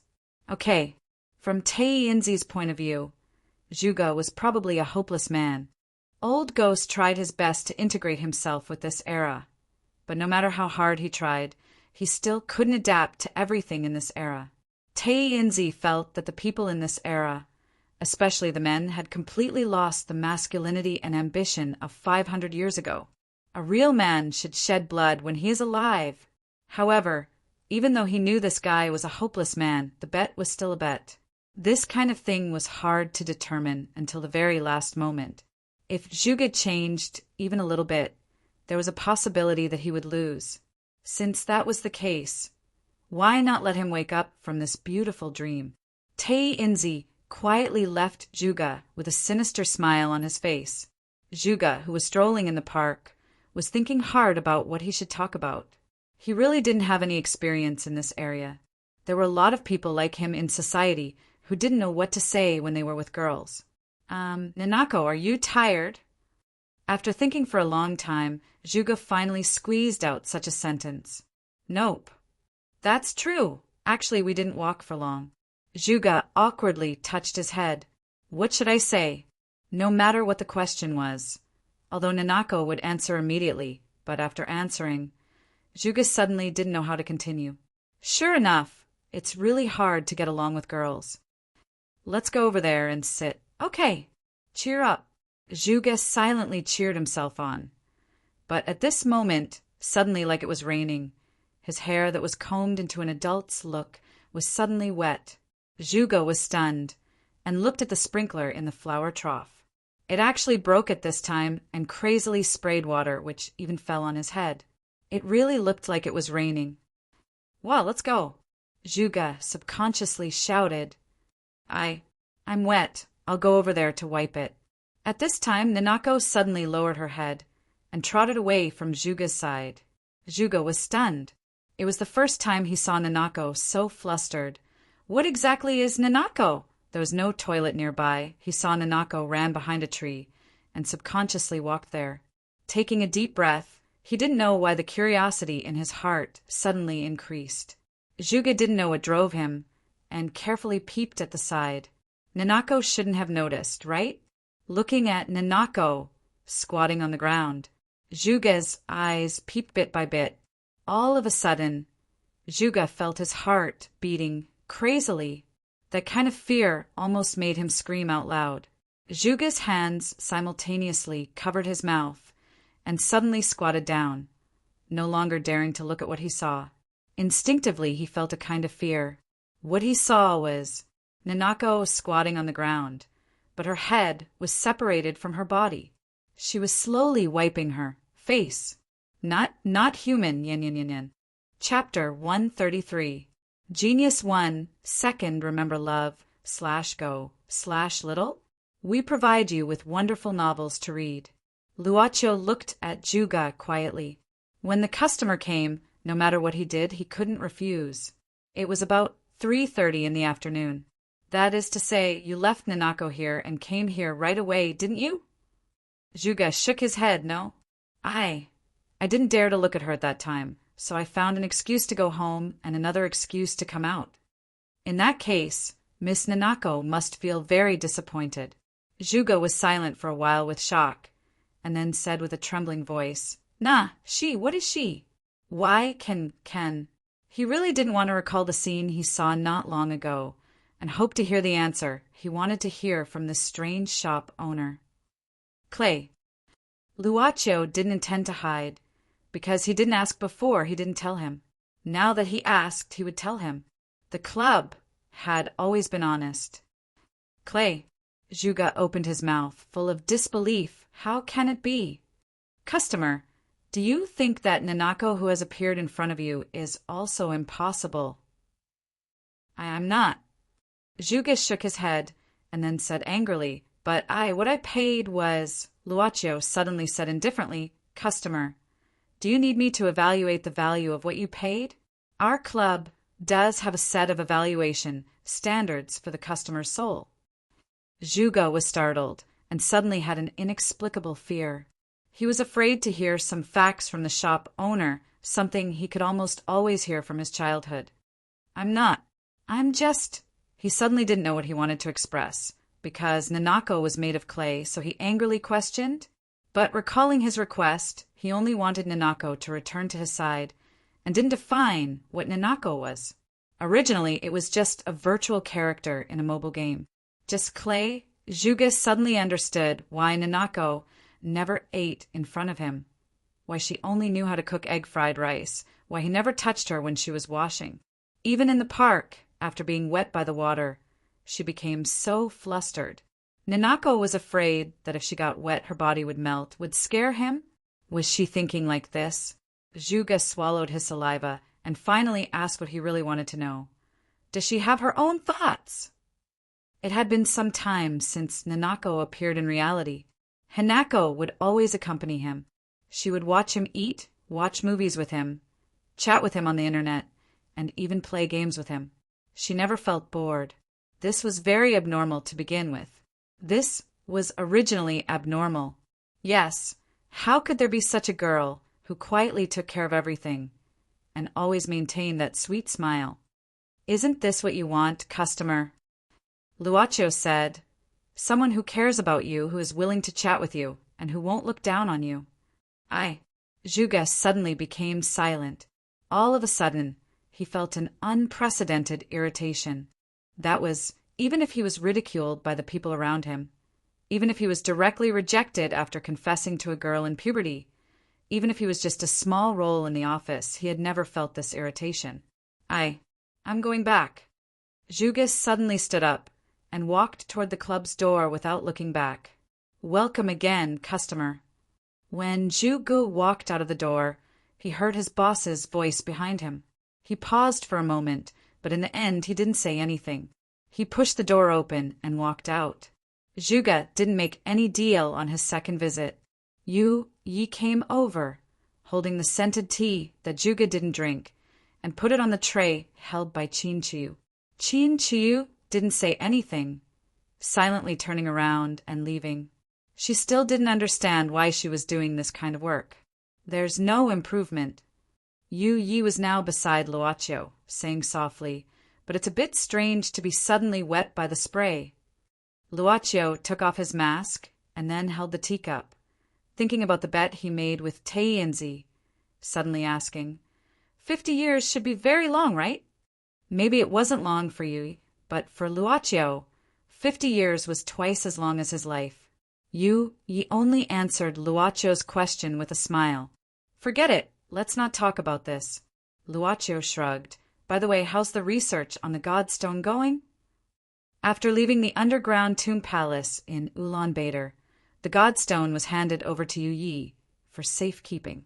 Boss Luo, who had always been good at housekeeping, naturally felt that it was more cost-effective to let the knowledgeable servant girl study it than to spend time to identify it himself. You didn't disappoint. At present, according to Zhang Jiao's description, it's been tested for radioactivity and material analysis. The material shouldn't be known. In addition, the radioactivity had a very active period. I detected a very weak ray, which can speed up the metabolism of cells. So it can come back to life? Luoqiu asked curiously. Yu Yi nodded. Well, yes. But the radioactivity on the Godstone has been declining. I think it's the characteristic of the ray itself. It can't be released forever. In general, this may be a meteorite falling from outer space. Meteorite. Luoqiu nodded. What's with the soul absorption? Yu Yi said, it should be the instinctive reaction of the meteorite itself. If the soul is also regarded as a spirit, what it absorbs is actually something like spirit waves. What's interesting is that this meteorite seems to be breeding a very special life. It's alive? Luoqiu was surprised. Yu Yi said with uncertainty, it's hard to say. I've never seen such a thing. But it shouldn't have its own consciousness. Even if it absorbs spirit power, it seems to be just an instinctive reaction. Maybe this is the key to its birth. Next, I plan to do another X-ray fluorescence spectrum and extreme general analysis. If there are further findings, Yu Yi will tell Master immediately. So Boss Luo, who didn't understand what X-ray fluorescence spectrum and extreme general analysis were, could only nod. As the boss, he more or less felt a little awkward in front of a prodigy. Well, I'll go out for a while. Ren Xiling was still sleeping in that restaurant. Zhuge put his hand on the door handle of his rented house, but couldn't open the door for a long time. He didn't know what he was hesitating about. He just felt that his mind was blank. The scene he saw kept lingering in his mind. But the door was opened at once. As usual, Nanako stood at the door. Zhuge, you're back. Zhuge stared blankly at this sweet, smiling face, but his body instinctively took a small half-step back. Zhuge, what's wrong with you? Nanako looked at him confusedly. Are you not feeling well? Nanako stretched out her hand, touching Zhuge's forehead. That face that had once made him feel incomparable happiness was getting closer and closer. But the scene of the head being cut off also became incomparably clear in his mind at the same time. Clay! All of a sudden, she seemed to have turned into a pile of mud standing upright in front of Zhuge. A pile of mud, approaching him. Horrifying. Closer and closer, closer and closer. Don't. Almost instinctively, or perhaps out of the fear in his heart, Zhuge subconsciously waved his arm, slapping away the hand that was about to touch his forehead. Zhuge. Nanako stared at this scene in a daze. The sweet smile seemed to disappear. Did you see it at the park? Zhuge also stared at his hand in a daze. What on earth? Step back, step back, step back. Zhuge felt a burst of dryness in his mouth, turned around and ran down the stairs like crazy. Zhuge. When he was downstairs, he seemed to have heard a sobbing voice calling out to him. But all he wanted to do was to run as far away as possible. His happiness seemed to have been shattered in an instant. Yen yen yen yen. Chapter 134. Genius remembers love in 1 second divided by small. The internet provides you with wonderful novels to read. What am I doing? Wandering in the city streets at night, Zhuge suddenly lost his goal. Go back or not? This question has been lingering in his mind. Aimlessly walking to the nearby commercial street, Zhuge sat on the bench for customers and habitually turned on his phone. After the Games app was deleted by his colleague, he didn't download it back. He didn't feel weak anymore. And now he was even more irritated. You have logged in your account. Although the game was deleted, the game's discussion platform software was still there. It was full of die-hard fans of the game. Originally, he himself was also a member of this discussion platform. The game will have a new version update and maintenance next week. Please prepare to save your data and log off early. This update will add a new character, Monster Girl, At the top was a content about the game update, and below it were lines of excited posts. Monster girl? Aw. I'm going to die. I'm going to make a slime mother aw. After Juga scrolled down the slider a few times, he suddenly lost interest and was a little disgusted. It sounds nice. Monster girl if she really appears in front of me. After all, reality is reality. No matter how cute she is, when 2 dimensions become 3 dimensions, it will be horrifying. But if it was before today, perhaps he would be one of the happy people. Juga laughed self-deprecatingly. He sat there in a daze until the commercial street became completely deserted. Other than the convenience store that was open 24 hours a day, there were no other shops that were still open. Sure enough, there is no free lunch in the world. Juga shook his head, hesitated, and finally rushed home. He came back home in a hurry, so he didn't bring anything with him except his phone. Even if he wanted to stay outside, he didn't have an ID card to register. He could only bite the bullet and go back. He thought that although Nanako, at least she wouldn't harm him. He silently went back to the rented apartment downstairs, and when he walked to his own floor, he found that the door of his apartment was only ajar. Juga was stunned for a moment before he carefully opened the door. The lights inside were not even turned on. Juga swallowed his saliva and turned on the lights in the room. This kind of unit was very small, so he could see everything clearly at once. But Nanako was not here. She was not in the shower, the small balcony, or the small kitchen. Nanako was no longer here. Juga sat on the floor in a daze with his head lowered. He didn't feel happy, nor did he feel disappointed. He just felt empty. He tried his best to recall the scene where he slapped Nanako's hand away, the scene where he left her sight. Juga looked here, there, and at the door. Suddenly, he wiped his face with his hand and continued to look here, there, and at the door. His stupefied expression suddenly twitched. His shoulders trembled slightly.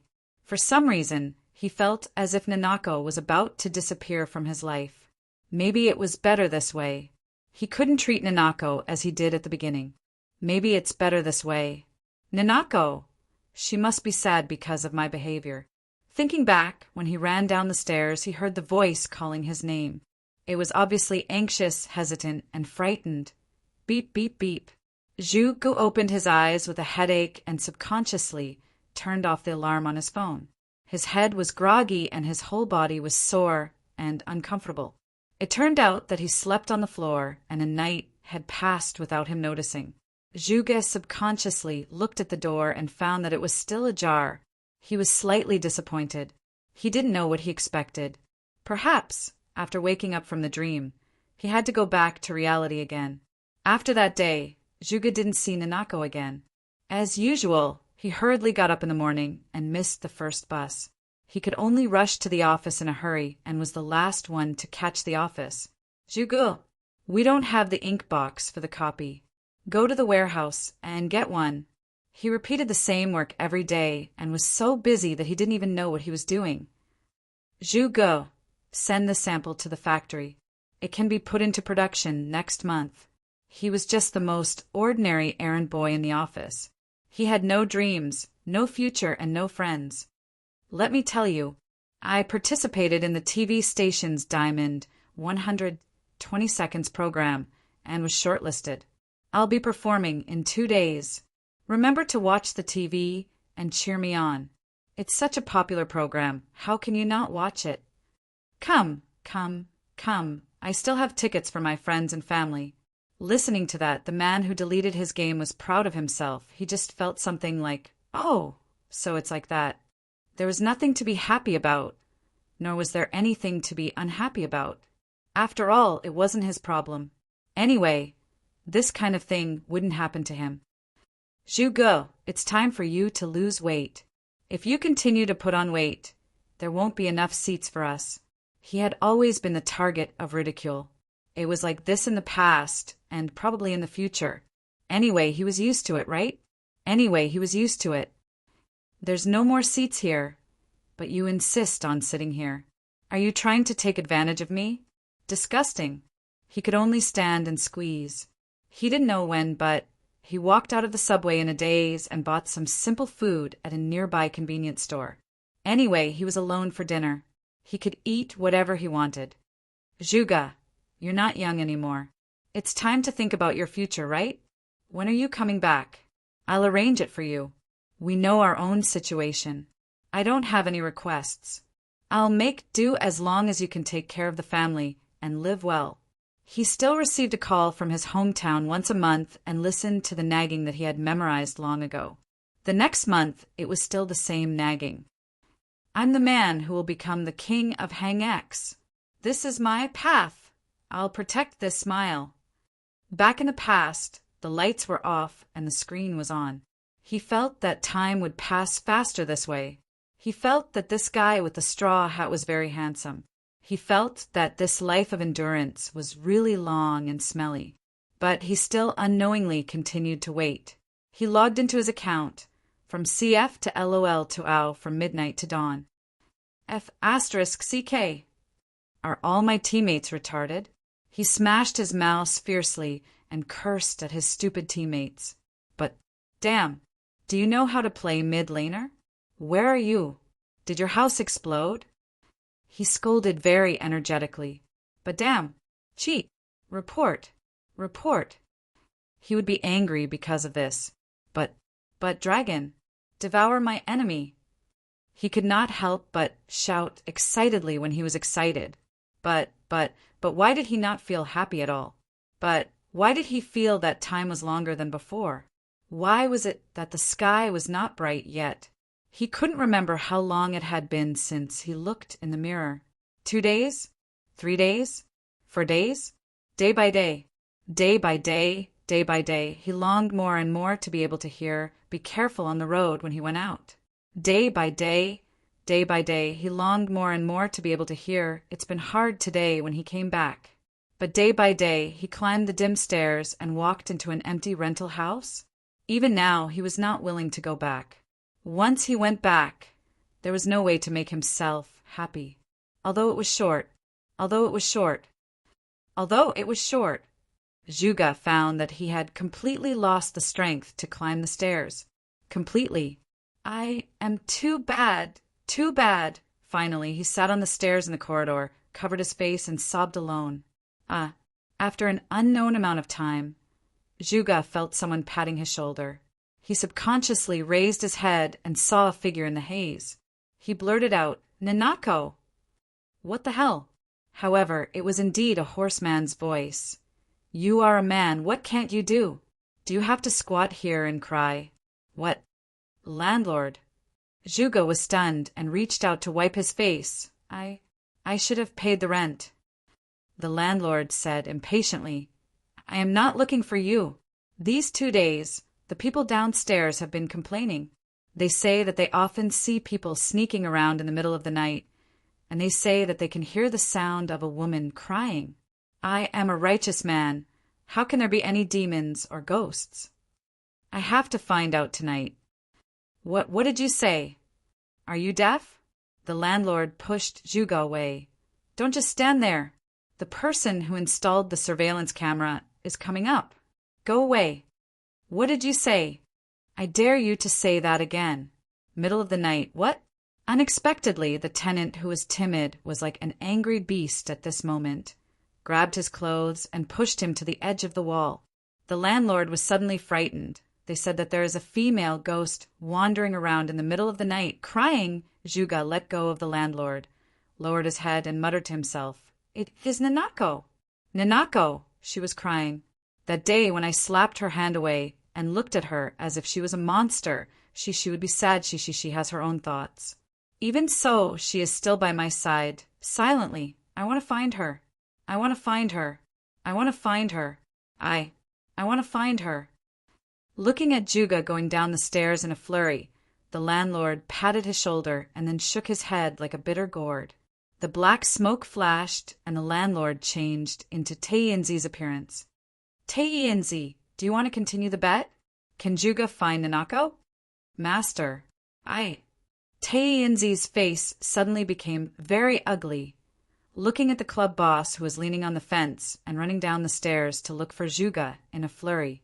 When we made the bet, I added some rules to ensure fairness. What did I say? Luaccio turned his head and looked at Taienzi. You can only observe and can't do anything secretly. Well, Luaccio said, then you do something and I do it once. Let's call it a tie, how about that? As master says. Yen yen yen yen. Chapter 135. Genius remembers love in 1 second, divided by small. We provide you with wonderful novels to read. He couldn't find her. He couldn't find her anywhere. He couldn't find her on the streets, near the rental house. He couldn't find her even if he ran to the park a few streets away. Juga was already drenched in sweat, but he still couldn't find her. Excuse me, have you seen a girl this tall? She's really beautiful and cute. She's very sweet when she smiles. Her name is Nanako. The passers-by asked one after another. Some shook their heads and said they didn't know, while others just waved their hands and walked away. Juga suddenly felt dizzy and had difficulty breathing. He held onto the trees by the roadside. His legs were so heavy that he couldn't move. For the first time in his life, he hated that he only had this much physical strength. He hated that he didn't train properly. He had a lot of time. Panting, he had a feeling that Nanako was beside him, silently looking at him from somewhere. She had her own thoughts. She wasn't just clay. Juga sat on the horse and lowered his head. That day when he looked at Nanako with disdain and fear, was it like a knife that pierced through her feelings and thoughts? Juga felt that he was no different from those who had always ridiculed and disdained him. People used colored eyes to separate him from them. He also used the same eyes to separate himself from Nanako. It was the same. It was the same. He was the same as those people. Although he didn't say anything or express anything, he had never forgiven those people. Naturally, Nanako wouldn't be able to forgive him, right? This life of mine is really too bad. Juga sat quietly. The people on the street looked at him and continued to walk. He looked particularly fragile with his face full of stubble, like a homeless person on the street. If he couldn't make Nanako forgive him, would it be a waste of effort, no matter how hard he tried? With a trembling hand, he reached into his pocket the black card that he had been hiding with him ever since Nanako appeared. The familiar pinewood door, the familiar bell, the familiar shop owner, and the familiar decorating style that was filled with a strange atmosphere. After all, this was the 3rd time he had come. The boss sat there quietly, as if he had been waiting for his arrival for a long time. Juga quietly pulled out a chair. This time, he didn't need anyone to ask him to sit down. Love, go, little, say, Netuku, sir. Is there anything I can help you with? I want to find Nanako. Juga took a deep breath and looked seriously at Luaccio. In his eyes, there was a firmness that was not present in the previous 2 times. Originally, this was not what I planned to do. Luaccio just sat there like that. Please go ahead. Juga took a deep breath and said, At first I planned to. I wanted to use something in exchange for Nanako's forgiveness. Whatever, as long as she can forgive me, as long as she can forget the harm I did to her. Luaccio said indifferently, we can do that. Juga shook his head and said, But I gave up this idea.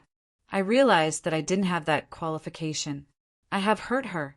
If I use such a despicable method to get her forgiveness, then what qualification do I have to continue to see her and face her?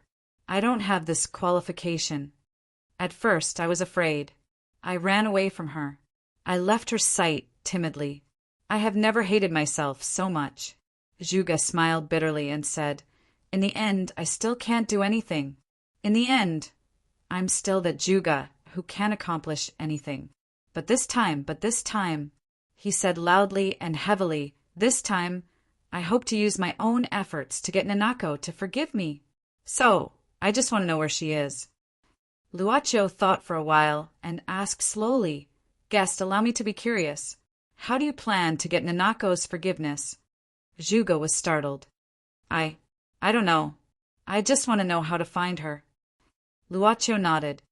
If you want to find her yourself, as long as she wants to avoid you, I'm afraid you will never find her.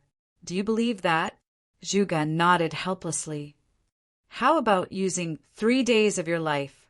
Juga nodded his head without any hesitation. As you wish, honorable guest. Luocho stood up and walked to Juga's side. He put his hand on his shoulder.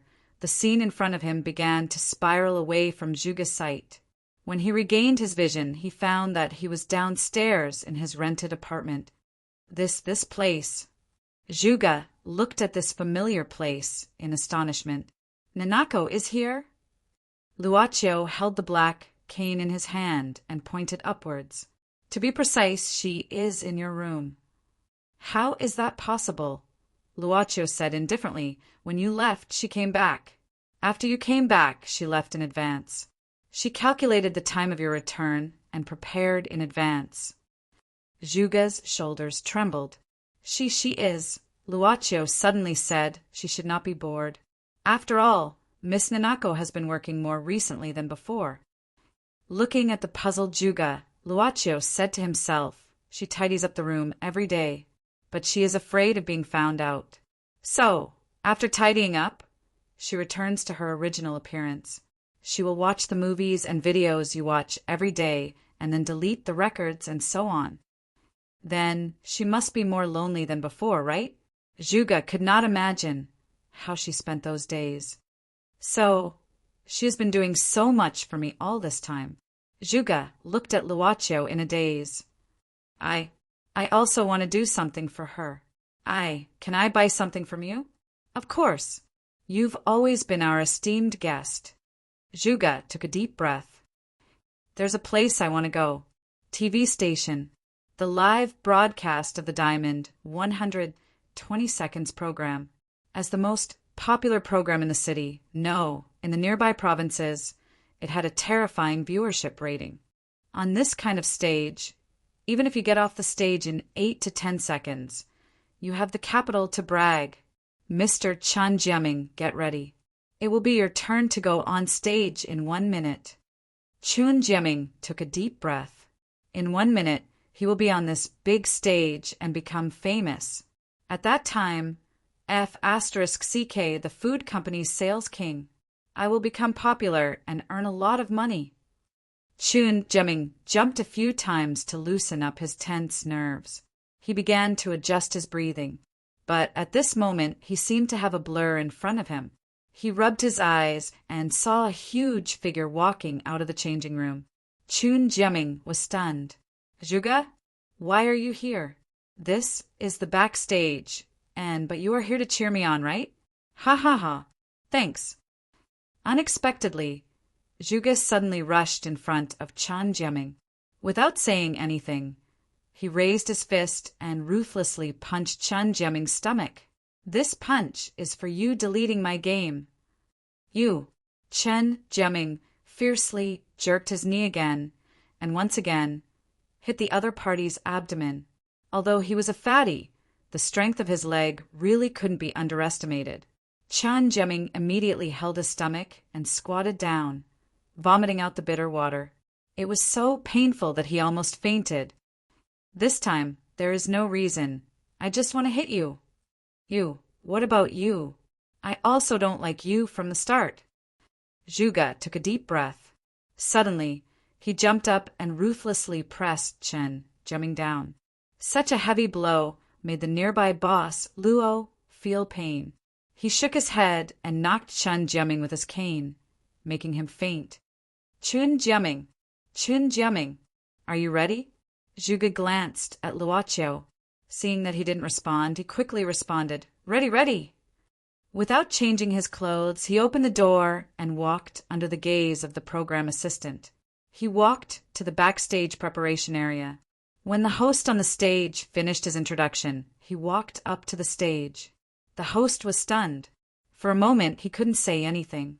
He actually retreated step by step to the edge of the stage. Isn't that Juga? It's Juga? Where is Chen Jiaming? F*CK. What's going on? Under the magnesium light, Juga walked step by step to the center of the stage. He took the microphone from the assistant and glanced at the audience in the studio. There were more than 500 people, including the jury and 7 or 8 cameras. He had never appeared in front of so many people, nor had he ever stood under the gaze of so many people. But he knew that there were countless people in front of the TV. He didn't dare to imagine how he came here. Fear and nervousness made his palms wet. He had to hold the microphone with both hands, afraid that it would fall at any time. Juga realized that even if he opened his mouth to speak, it would be extremely difficult. He subconsciously lowered his head, not daring to look into the eyes of the audience and the eyes of the jury. Nanako is looking at me, thinking of her staying in the small house alone, quietly taking care of things and quietly restoring things to their original state. Juga's heart ached and he raised his head. My name is Juga. My full name is Juga Kong. My name is Juga. I'm not Juga. I've been a very timid person since I was a child. I'm not smart, and I'm also very fat. I failed my exams. I couldn't even finish running 200 meters. Before I graduated from college, I didn't even have a girlfriend. But now I have someone who has always cared about me. After graduation, I just did the most useless chores in a food company. I thought I would be like this for the rest of my life. I want to work hard, but I'm afraid of failure. Although I seem to be fine, I'm always concerned about other people's views. I don't have any extra activities. When I get home, I can't do anything. I play games, I watch cartoons. In other people's eyes, I'm just a person who escapes from reality. I'm indeed a person who denies myself. I've always thought about why it's always others who despise me. But recently, I suddenly realized that it's not others who despise me. It's me who despises myself. I met a very beautiful and cute girl who understands me, supports me, looks down on me, watches those childish cartoons with me, and watches me play games by my side. But I actually despise her. I actually hurt her. I'm really the worst person. Juga said with a self-deprecating smile. Even just now, I directly knocked out my colleague and replaced him to walk up here. When the production team below the stage heard this, they immediately panicked. The director suddenly slammed the table. What are you panicking for? F***CK. Continue the live broadcast. This is the ratings. Continue. Thinking back, she's been silently doing a lot of things for me, but I don't seem to have done anything for her. So, please give me the time for a song. Juga silently lowered his head. Let me say what I want to say, what I want to express, my apologies, my thoughts, my everything. I only care about you. If I didn't meet you, where would I be? How would life be? Should I cherish life? Nanako, I'm sorry. Now, maybe I know someone. Living an ordinary life. Now, please look at me, I'm right here. Let time not rush by. I only care about you. I'm willing to be infected with your aura. I won't be afraid of anything anymore. So I beg you, don't let me leave you. Juga, she was crying. She was sitting in front of the TV when the program suddenly changed. At first, she was stunned, but when she saw that clumsy figure appear, she couldn't take her eyes off him. She used her hand to cover her mouth. She felt that it wasn't enough, so she covered her mouth with both hands. Juga, I really want to see you. Yen. Chapter 136. Genius remembers love in 1 second divided by small. We provide you with wonderful novels to read. Tei-Inzi listened to the whole story while kneeling. Of course, he didn't really kneel on the ground. He just felt it intuitively. It wasn't because this guy's singing was so bad that he even ran away in the middle of the song. He even started to cry at the end of the song. Instead, it was the hopeless guy in his eyes. When he stood on the stage, facing the hundreds of people in the studio, facing the tens of thousands of people in front of the camera, and even more people, he began to unreservedly peel open his heart. This guy started to transform. He didn't become so dazzling that he, as a black soul envoy, would scramble for him. But at this moment, there was obviously a kind of attraction. Obviously, this hopeless trash took a step to become a man with hope. At the end of the studio, his boss showed a smile, Taeyeonzi knew that he was probably going to lose the bet. He didn't expect that he would overreach himself. If he had known this, he wouldn't have secretly let Juga see Nanako's true appearance. He didn't expect that this would become a trial for Juga to be reborn from the ashes. However, humans were a very magical animal. As long as they experienced a metamorphosis, their essence, chi, and spirit would be completely different. As a former Taoist, he naturally had a way to observe people. Master, I lost. Taeyeonzi lowered his head. The old guy was a bachelor. At the beginning, he secretly tampered with the bet to win. He thought that even the boss of the club wouldn't be able to help him and wouldn't always pay attention to the Black Soul Envoy's actions outside. Obviously, that wasn't the case. Taeyeonzi couldn't help but think that the Black Soul Envoys before him had more or less experienced his situation and had their own calculations. He followed Black Soul number 9 for a period of time. He felt that this big boss had extraordinary ability, but it was somewhat inconceivable that he could still remain loyal. But then he saw the horror of Yu Yi, and the boss of the club knew everything in secret. It seemed that in the long river of time, many Black Soul Envoys didn't have the heart to resist, but they were all worn down by this sense of powerlessness. In the end, they could only walk on the road of no return, liberation. Aren't you going to wait for Juga to hand over his soul before deciding the winner? Luocho asked curiously. Taeyeonzi shook his head. There's no need for that. In any case, his little tricks would be exposed. Next time, it wouldn't be as simple as you do it once. I do it once, so we're even. Taeyeonzi knew that the club's boss was trying to knock some sense into him. However, as an old ghost who had lived for 500 years, he was actually beaten by this young man, which made him feel a little awkward. Was it because he was regressing as he lived, or was it because he had been trapped for 500 years? The world had developed too quickly, and the way of thinking of modern people was no longer comparable to the ancient people of 500 years ago. Be more sincere. However, Luocho turned around and left quietly. Taeyeonzi was stunned. Master, where are you going? The guest's request has been fulfilled. Of course, I'm going back. Luocho twisted the black cane in his hand, then put on his hat and turned around to push open the security door of the recording studio. I still have a guest to see. Taeyeonzi was stunned. Should he continue to watch Juga here or follow him back? Give me an explanation. Suddenly, thunderous applause broke out in the recording studio. Nobody knew when it started, but some people stood up. Like a fast-forwarded scene, the audience began to stand up one by one. They applauded vigorously. The flashing lights kept on, and the cheers in the recording studio were deafening. Juga felt that his whole body was hollowed out. His legs went soft, and he sat down on the stage. He did something that he had never imagined in his life. An incredible thing. It happened in just a few minutes. But he didn't know why. This feeling isn't bad. Juga subconsciously had such a thought, but soon Juga got up. He didn't have time to feel this and respond to the enthusiasm of the audience. He didn't feel that he belonged on this stage. There were more important places waiting for him. Thank you everyone. I'm going to find her. Bye-bye. Juga held the microphone and nervously bowed. Then he ran out of the recording studio in a panic. Do your best. Be happy. Young man. Good job. Those were the voices of people who made way. It's him. It's that damn fatty. He knocked me out and stole my chance to go on stage. I've already called the police. Arrest all of you. I won't let him go. However, Juga, who was running out of the recording studio in a panic, ran into Chun Jeming, who had woken up at some point. His colleague.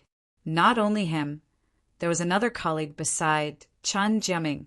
Was it because he found that the one on stage was Juga and not Chun Jeming? So he went backstage and found the unconscious Chun Jeming and woke him up? Not only that, beside Chun Jeming, there were 2 security guards from the TV station. Don't run. Who wouldn't run? Why would I do such a crazy thing? Juga turned around and ran.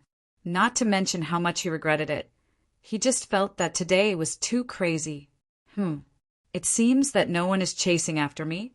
Zhuge subconsciously looked back and saw that Chen Jiaming and the others, who had been chasing after him, had fallen to the ground at some point.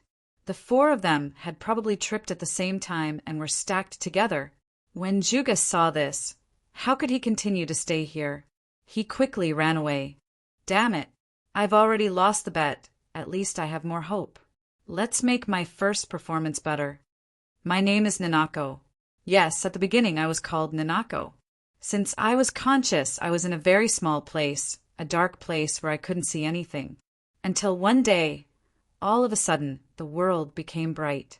I was in a rectangular frame, and I saw different colors from the darkness. I saw something strange.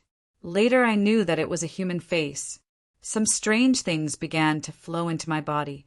At the beginning, I knew that my name was Nanako, and the name of the one I saw, he was called Zhuge. From then on, every day, I could see him. Zhuge would give me a lot of clothes and would give me food at certain times. I didn't know what the so-called food tasted like, but it would turn into light and flow into my body. Then I would feel a sense of satisfaction. He would also talk to me constantly, and he would constantly show various expressions in front of me. But that magical rectangular frame wouldn't open all the time. When it closed, I would continue to fall into the endless darkness. Every time that happened, I would have a very strong thought. I wanted that frame to open, and I wanted to see that person. Yen yen yen yen. Chapter 137. Genius 1. Second, remember love / go / small. We provide you with wonderful novels to read. I began to understand what it means to go to work, what it means to get off work, what it means to be human. I don't know why, but those things felt familiar to me. It was as if I had experienced them before. Sometimes I would have doubts. Where did I come from? Later, it wasn't only when Zhuge opened that small frame that I could see more things. I began to come into contact with other things that were similar to me. I began to understand what data was, and also began to understand what I was. The character in the game was a character created by the user. As long as I connected to the internet, I could feel that there were many characters like me. I tried to communicate with these characters. I wanted to talk to them. That way, when I couldn't see Zhuge, I wouldn't feel bored. Yes, I began to understand what boredom was. But no matter how much I called, they ignored me. They seemed to be different from me. In the other world on the screen, it seemed like I was the only one that existed. I really wanted to leave this world. I didn't want to be shrouded in darkness. I really wanted to see Zhuge. I really wanted to chat with Zhuge, even though I knew that I could only use those written words to express it. But somehow I felt that Zhuge knew. Even if it was just words from the program, Zhuge still treated me as his kind.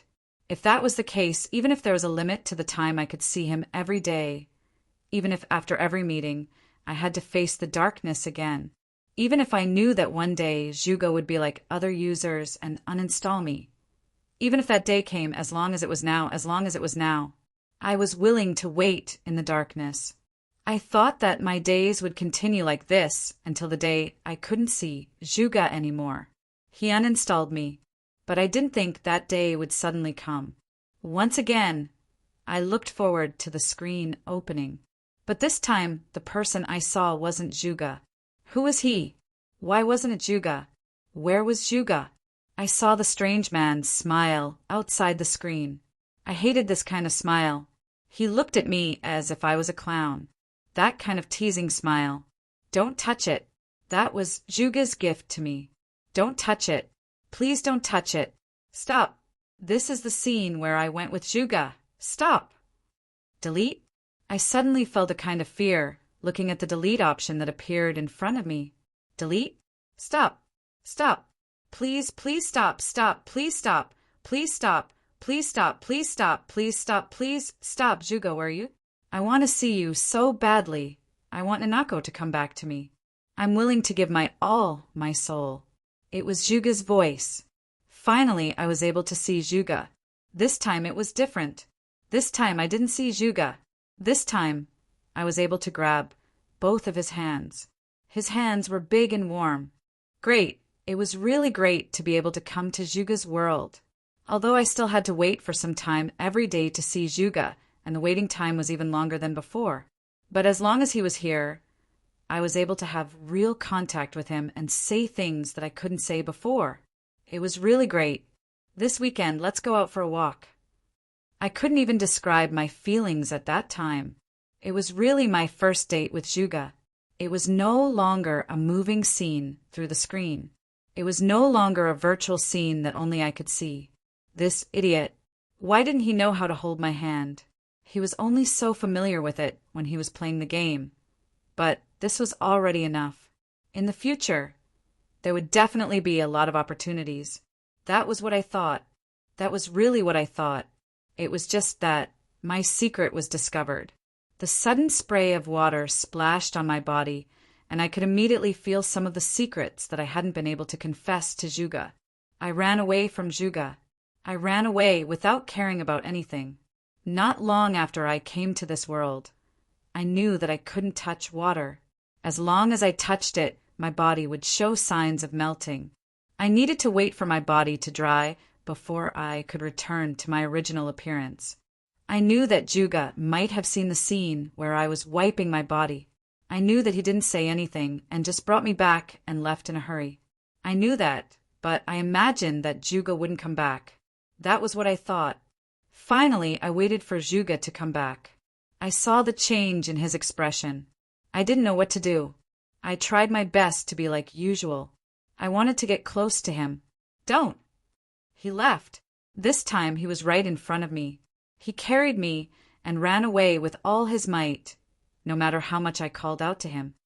I could only watch him silently from downstairs. I followed him and followed behind him. I saw that Juga didn't raise his head anymore. I saw that he didn't have a spirit when he walked. I saw that he didn't smile anymore. I walked back to his room, quietly. I tidied up everything. I put everything back to its original appearance. I sat on the floor alone. I waited for him to come back like usual. But many times, I hoped that Juga wouldn't open the door. In that case, it seemed like I would wait for him to come back. But I knew I was still different from him. I knew a lot of things. Even if Juga didn't mind, even if I wasn't a real person. I couldn't give him something that a real woman could give him. Aren't you tired? Suddenly, one day, a strange man appeared in front of me. He was wearing black clothes and a clown mask. I was scared at first, but this strange guy didn't do anything to me. He was very polite and could even be called a gentleman. He suddenly appeared in this room and asked me such a question. I didn't know how to answer his question. Wasn't he tired? I asked myself this question too. Later I said, if I can't even stay in this place quietly, I have no place to go. He suddenly said, I have a worker in my shop. He brought me a customer recently, but this worker is actually a newcomer. He doesn't know anything. He seems to have gotten the wrong person. I still didn't know what he was talking about, but I didn't feel that he was malicious. Maybe I wanted to find someone to talk to. What attracted him wasn't the customer he thought. It was you who was brought by the new customer. Me. If you need, you can call me. Dear customer, no matter what your wish is, as long as... After leaving such an inexplicable sentence, this strange guy left a black card in front of me and then disappeared from my sight. It was Juga. He was there. He was there. For me. He stood on the stage that everyone was looking at. On the stage, he mercilessly peeled open his heart, layer by layer, and tore open his heart. I covered my mouth with both hands. I felt that I should cry, but I couldn't shed any tears. My body didn't have that kind of thing. I really wanted to tell him that I forgive you. I don't blame you. I want to see you. I really wanted to, but I couldn't even shed tears. I couldn't do it at all. I am not a human. I can't be like an ordinary human. Juga and I really wanted to see him. I really, really wanted to see him. Finally, the black card suddenly burned in front of me. I saw a wooden door and heard the sound of a bell. I heard the strange man who appeared before say, "Welcome." Well, Juga looked up at the small iron window on the wall. After that day, he didn't see Nanako again. Although he rushed back to his rented house from the TV station, he still didn't see Nanako. He saw that the TV wasn't turned off, but Nanako still wasn't here. He still didn't get Nanako's forgiveness? Juga smiled bitterly. He didn't know how he spent that night. The next day, some people came to Juga's rented house. Chun Jeming came with some people. Juga didn't say anything and quietly followed him to the police station. This guy didn't hesitate to call the police and wanted to sue him. Juga didn't even care that this guy was gritting his teeth and cursing. He only felt that his punches and kicks were very satisfying. Why didn't he do it more? I won't give up like this. If one day can't make you forgive me, then 2 days, 3 days in this lifetime. Taking a deep breath, Juga looked at the blue sky outside the small iron window of the detention room. There was no confusion, only a firm thought in his heart. I don't need to be depressed before I get Nanako's forgiveness. I don't have the qualification to be depressed. Juga-tsung, you can go out now. Someone is here to bail you out, but don't wander around and wait for the court summons. Who would bail him out? Juga was stunned, thinking that his parents, who were still in his hometown, would be alarmed. That would be a really troublesome matter. He walked out dejectedly, vexed about how he should explain to his parents. Perhaps he would be scolded right on the spot, right? After all, he did such a shameful thing. However, it wasn't his parents. Then who was waiting outside the door? Who was the person wearing a white big hat and a plain dress, standing there quietly? Who was it? Short hair. Wasn't it Nanako? Yen yen yen yen. Chapter 138. Genius 1. Second, remember love/go/little? We provide you with wonderful novels to read. Is it Nanako? Or is it not? Juga was not sure. He asked a question, but the other party did not respond. The face with the sunglasses vaguely looked like Nanako, but the figure was slightly taller. But the other party did not say anything, directly walked to the nearby taxi, opened the door and got in, then waved at him. It should be this girl who bailed him out, right? In the end, Juga still got into the taxi with doubts in his mind. Then, he did not say anything along the way. The girl just looked out of the window. Juga wanted to say something, but in the end he could only lower his head in bewilderment. Do I know you? Although I thank you for bailing me out, but I want to get off. I want to find someone. Juga mustered up his courage. But suddenly the taxi stopped. The place where it stopped was a park. Juga was startled. The girl had already got off the taxi and walked into the park alone. Juga scratched his head. He just wanted to ask, clearly. There was a feeling in his heart that made him subconsciously follow her. The girl carried him and walked into the park. As they walked, the people around them became fewer and fewer. Juga looked around and suddenly remembered that he once strolled in this park with Nanako. Suddenly, the girl turned around and took off her sunglasses. Nanako! In an instant, the girl who took off her sunglasses almost overlapped with the Nanako in his memory. But he quickly shook his head. Although they overlapped, there were still many differences between the two. It could only be said that the similarity between the two could reach about 60%. Juga subconsciously thought. At this time, the girl seemed to be a little annoyed, suddenly reached out and pinched her hair. My hair was cut off. Seems like it's still lacking a little. But this was Nanako's voice. This is... The girl walked in front of Juga and suddenly reached out to grab Juga's chin and pinched it hard. I just woke up and immediately ran out of the hospital to see you. Why do you look unhappy instead? The girl's eyes widened. Or are you saying that the words you said on TV were all lies? Juga really didn't know what this girl was talking about.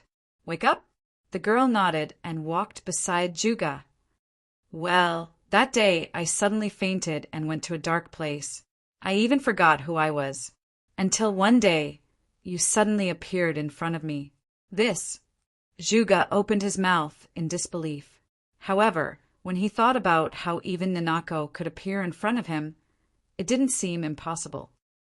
That person said, and it should be said that his soul had left his body and accidentally entered the data of the game.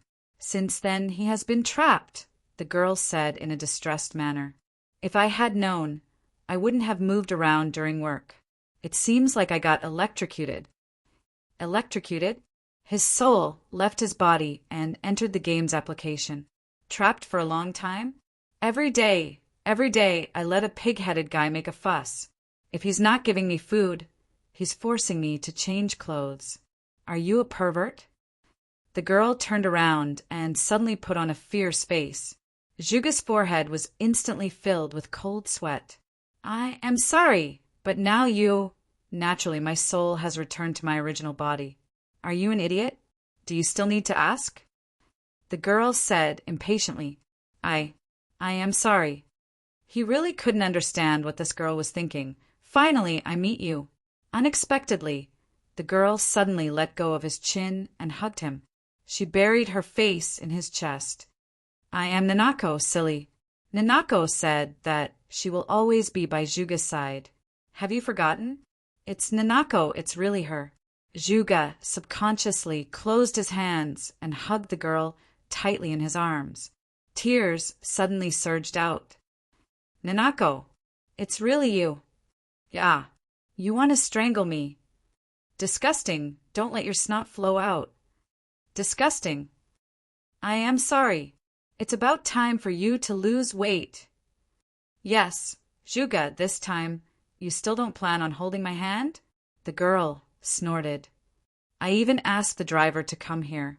Plucking up his courage, Zhuga took a deep breath and walked to the girl's side. He grabbed her hand. It was not cold, but warm, soft, and boneless. The two of them casually strolled in the park and completed the date they couldn't finish last time.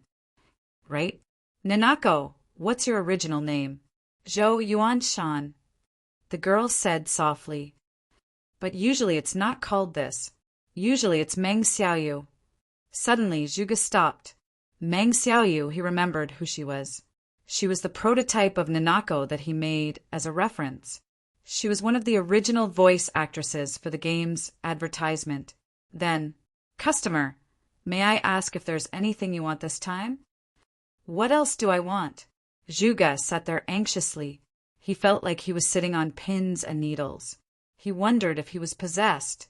This was the 4th time he came to this place. I want to know if Nanako came here to make a deal. Zhuga finally gathered his courage. One day. Zhuga tearfully looked at the one day of life that was deducted from him. He got a definite answer. Then, what did Nanako use to make the deal? I asked her before. She told me it was a secret, but she wouldn't tell me. It's more expensive to ask about other customers' deals. But considering the relationship between the two of you, 1 year.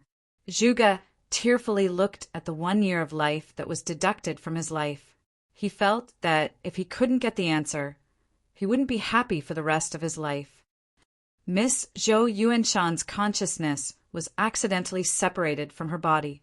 Of course, if she was in this state for a long time, even if her body was maintained by the machine, she wouldn't wake up. Of course, only 1 year of life was used to let her consciousness return to her body. Then, is there anything else you need? No. Zhuga quickly stood up and threw the black card on the table. He looked at the boss of the club and said, I don't want this thing. He took a deep breath and said seriously, I don't think I'll need it in the future. Luochio grabbed the card and turned it in his palm. I'm afraid it's not possible. After all, this is one of the proof of your transaction. Apart from the few transactions you've made, when your life ends, we will. Boss Luo walked to Zhuga's side and put the card back into his pocket. He patted his shoulder and whispered in his ear, Take away your soul. When Zhuga came back to his senses, he found himself standing outside the rental house. Zhuga suddenly smiled. Soul, that kind of thing. Now there is something more important than that. He took a deep breath and opened the door of the rental house. Welcome back. Zhuga, do you want to eat first or take a shower first? Army, that kind of thing is no longer important. As long as I can live with her, that's enough. Yen yen yen yen. Chapter 139. Genius 1. Second, remember, love divided by little? Say net, providing you with wonderful novels to read. Typhoon Getten will hit our city in the next 2 days. The Meteorological Center asks everyone to be ready as soon as possible. Luaccio looked out of the window. The sun was still shining brightly, and it didn't look like there would be a storm. Of course, the heat brought by the typhoon was also a common thing. Love, go, little, say, W, chew, but she didn't have any motivation to go out. On the one hand, it looked like a stove outside. On the other hand, the temperature in the club was 25 degrees all year round. This was probably what the saying, no comparison, no harm meant. Boss Luo, who was leisurely flipping through the old account book, looked at Chin-Chiu without any disguise. He flipped through the old account book and happened to see the transaction of Yu Sanyang 500 years ago. He looked into Chin-Chiu's eyes. Almost at the same time, Chin-Chiu's face turned pale, and then she spat out a mouthful of blood. Yes, that's right, this temporary worker spat out blood. And it wasn't the first time. Boss Luo, who was used to this, knocked on the table with his finger. From the tissue box, not far away, several tissues were pulled out automatically and slowly flew to Chin-Chiu. Chin-Chiu didn't resist. She reached out to grab the tissues and wiped the blood on the edge of her lips. Then she slowly closed her eyes, silently adjusting the chaotic breath in her body. She said she could see something that frightened her from his body. After entering the club, she basically spat out 1 or 2 mouthfuls of blood every day.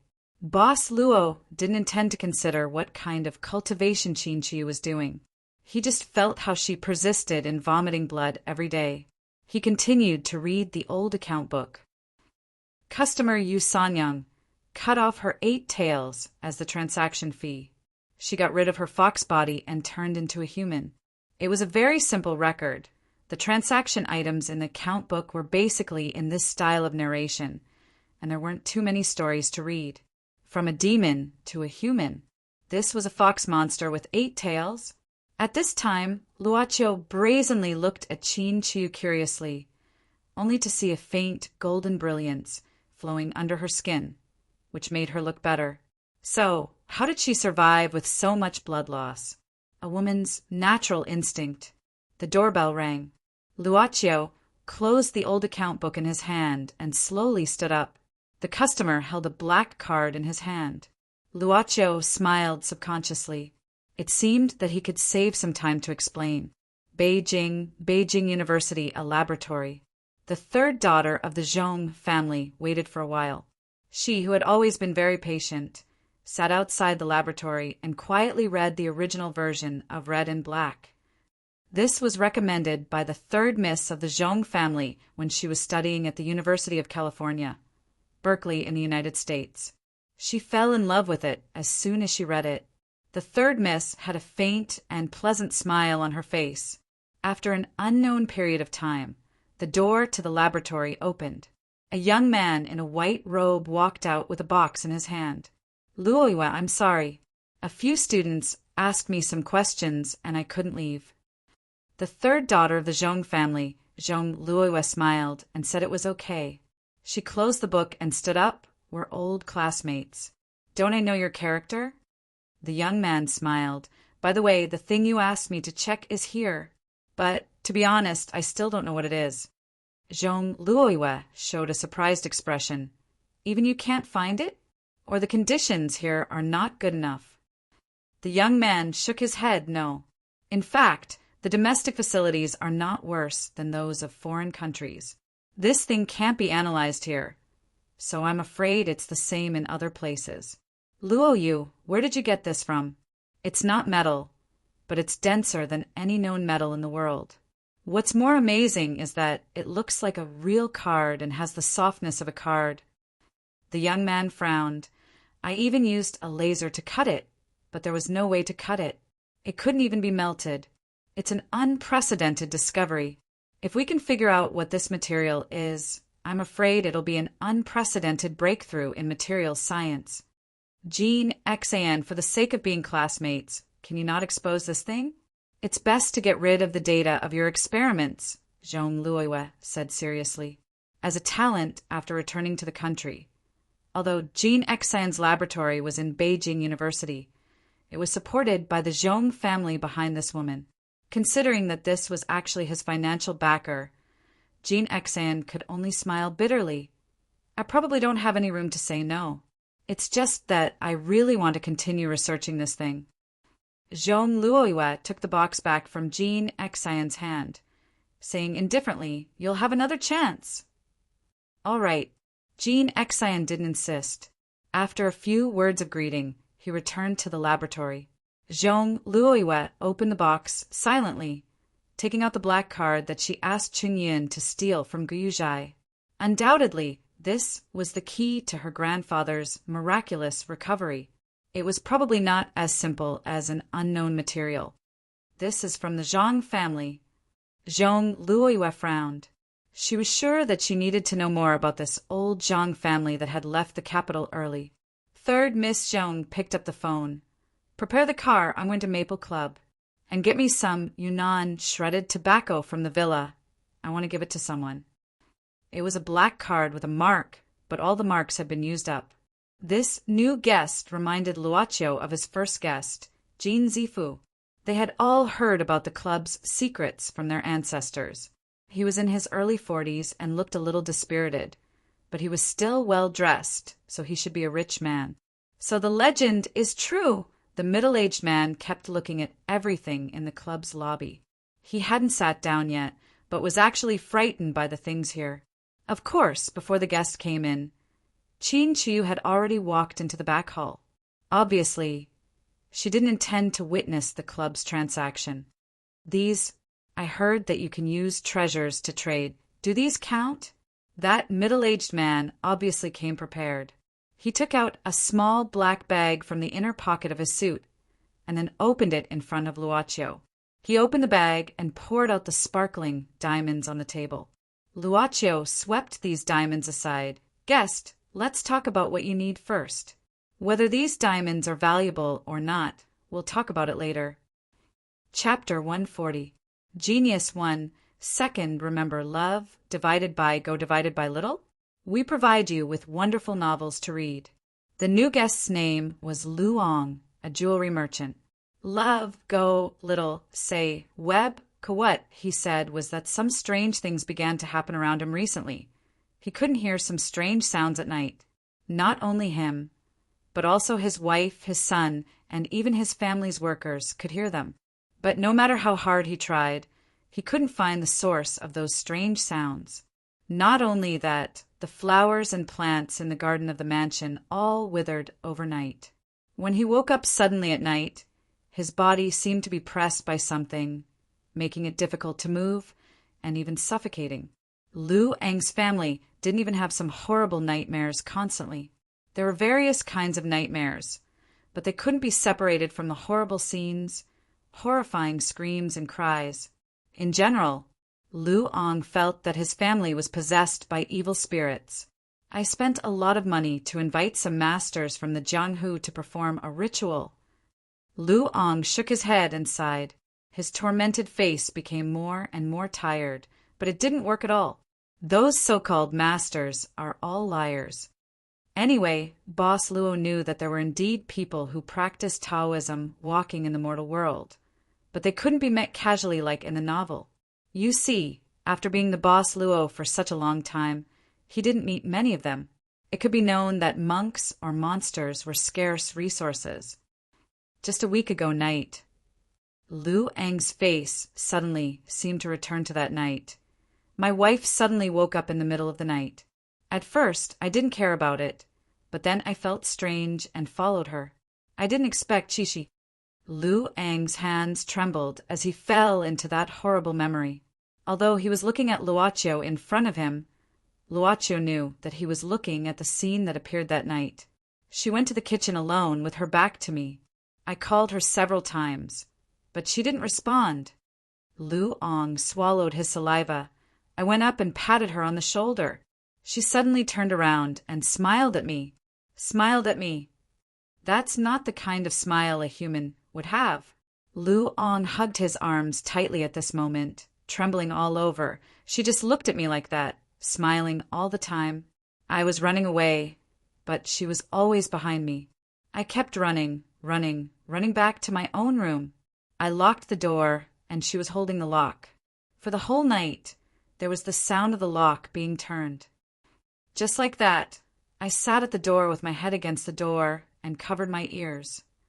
Lu Ong heaved a sigh. I didn't dare to fall asleep until dawn. At daybreak, I heard the sound of a plop, but I didn't dare to go out, until my son came over and told me why his mother was sleeping in the hallway. Luocho asked curiously, "How is your wife now?" Lu Ong sighed. She woke up later, but completely forgot what had happened. But this is not the first time. 2 days later, my daughter-in-law also screamed in terror at night. My son, just like my wife, also had the same thing happen. Are you still living at home? Lu Ong quickly shook his head. No, we all moved out. Luocho asked, after moving out, will you still encounter the same situation? Lu Ong said, not really, but this is not the way. That big house is my ancestral house. I can't just leave it like that. There is indeed a ghost in Lu Ang's ancestral house. 20 minutes of lifespan deducted.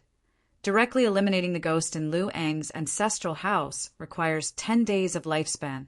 While listening to Lu Ang's description, Luocho didn't stop. He was already familiar with the operation of the business. While listening, he bought the information from the altar. Of course, if it was too expensive, Luocho would naturally choose other ways to get it. In addition, he could basically figure out what Lu Ong wanted. So he inquired about the conditions of directly eliminating the ghost in advance. Although 10 days was a bit of a scam, it was just like the words, directly eliminating the ghost. If Lu Ong signed the contract here, the ghost hiding in his ancestral house would disappear directly at the moment he signed the contract. It could be regarded as a simultaneous completion, but the return rate would be lower. Sure enough, he had to do it by himself. I almost know the specific situation.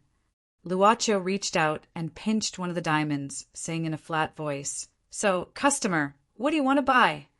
"Of course. I want to get rid of all the dirty things in my ancestral house."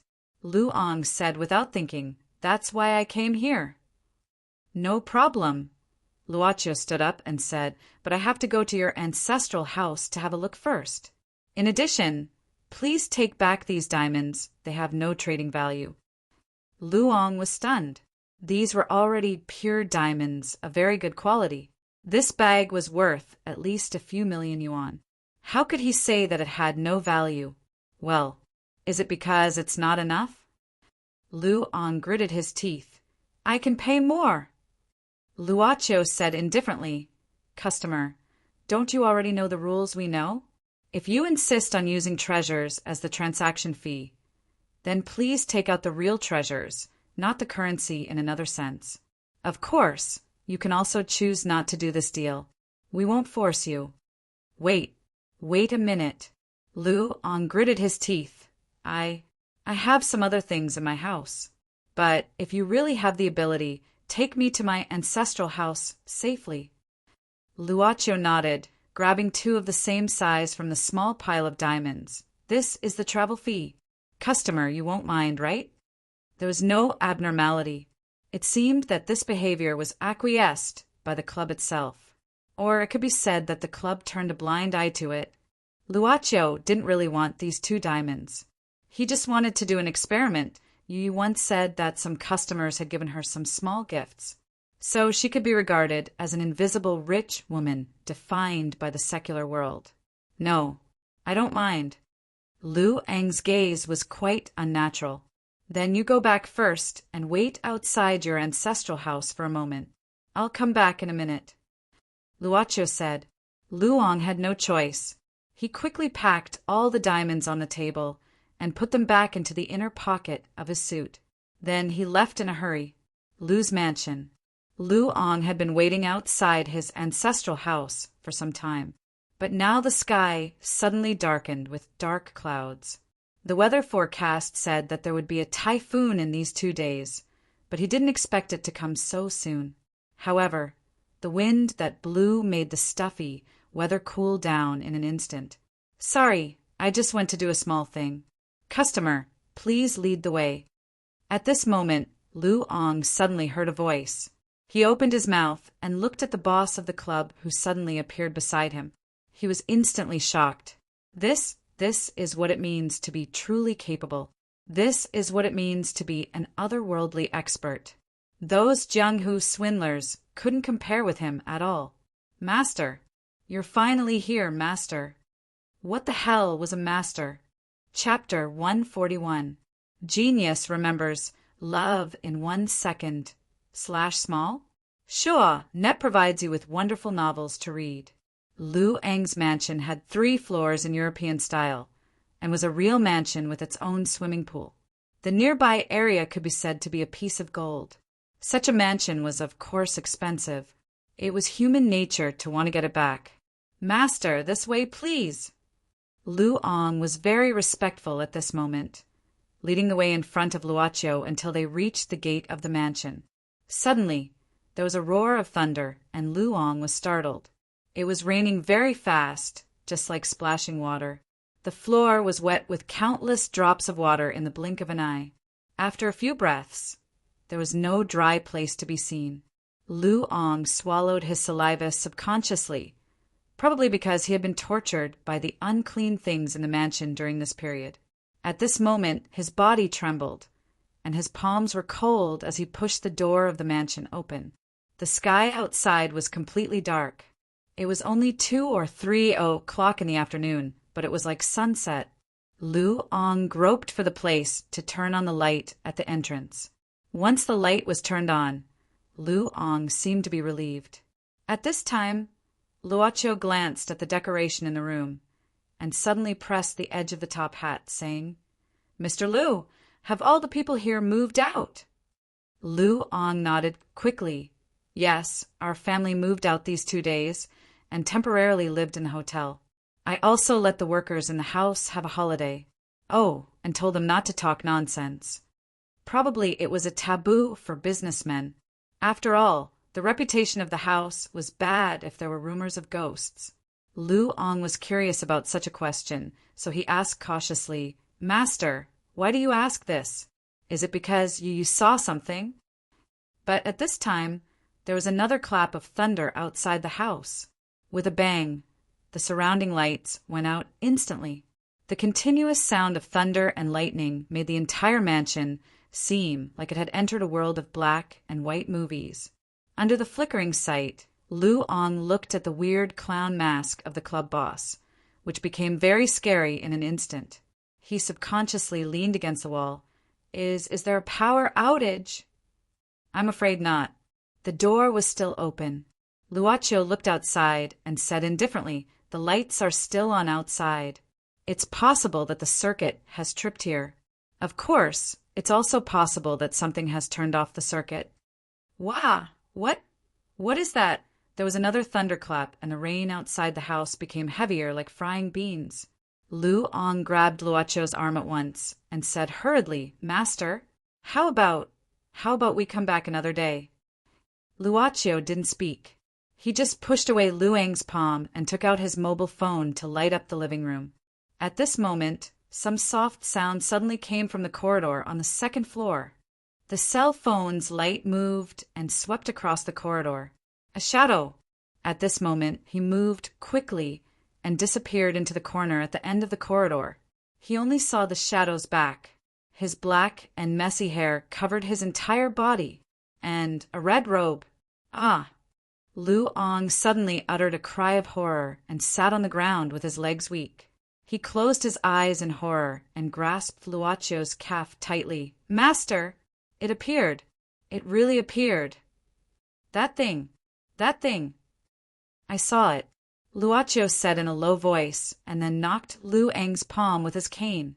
"He couldn't find a reason to be held by an old man, but it's not your thing." "What?" Lu Ong didn't hear clearly. Luocio had pried open Lu Eng's hand and walked forward a few steps before turning around. "Let's go. Didn't you say there's something better?"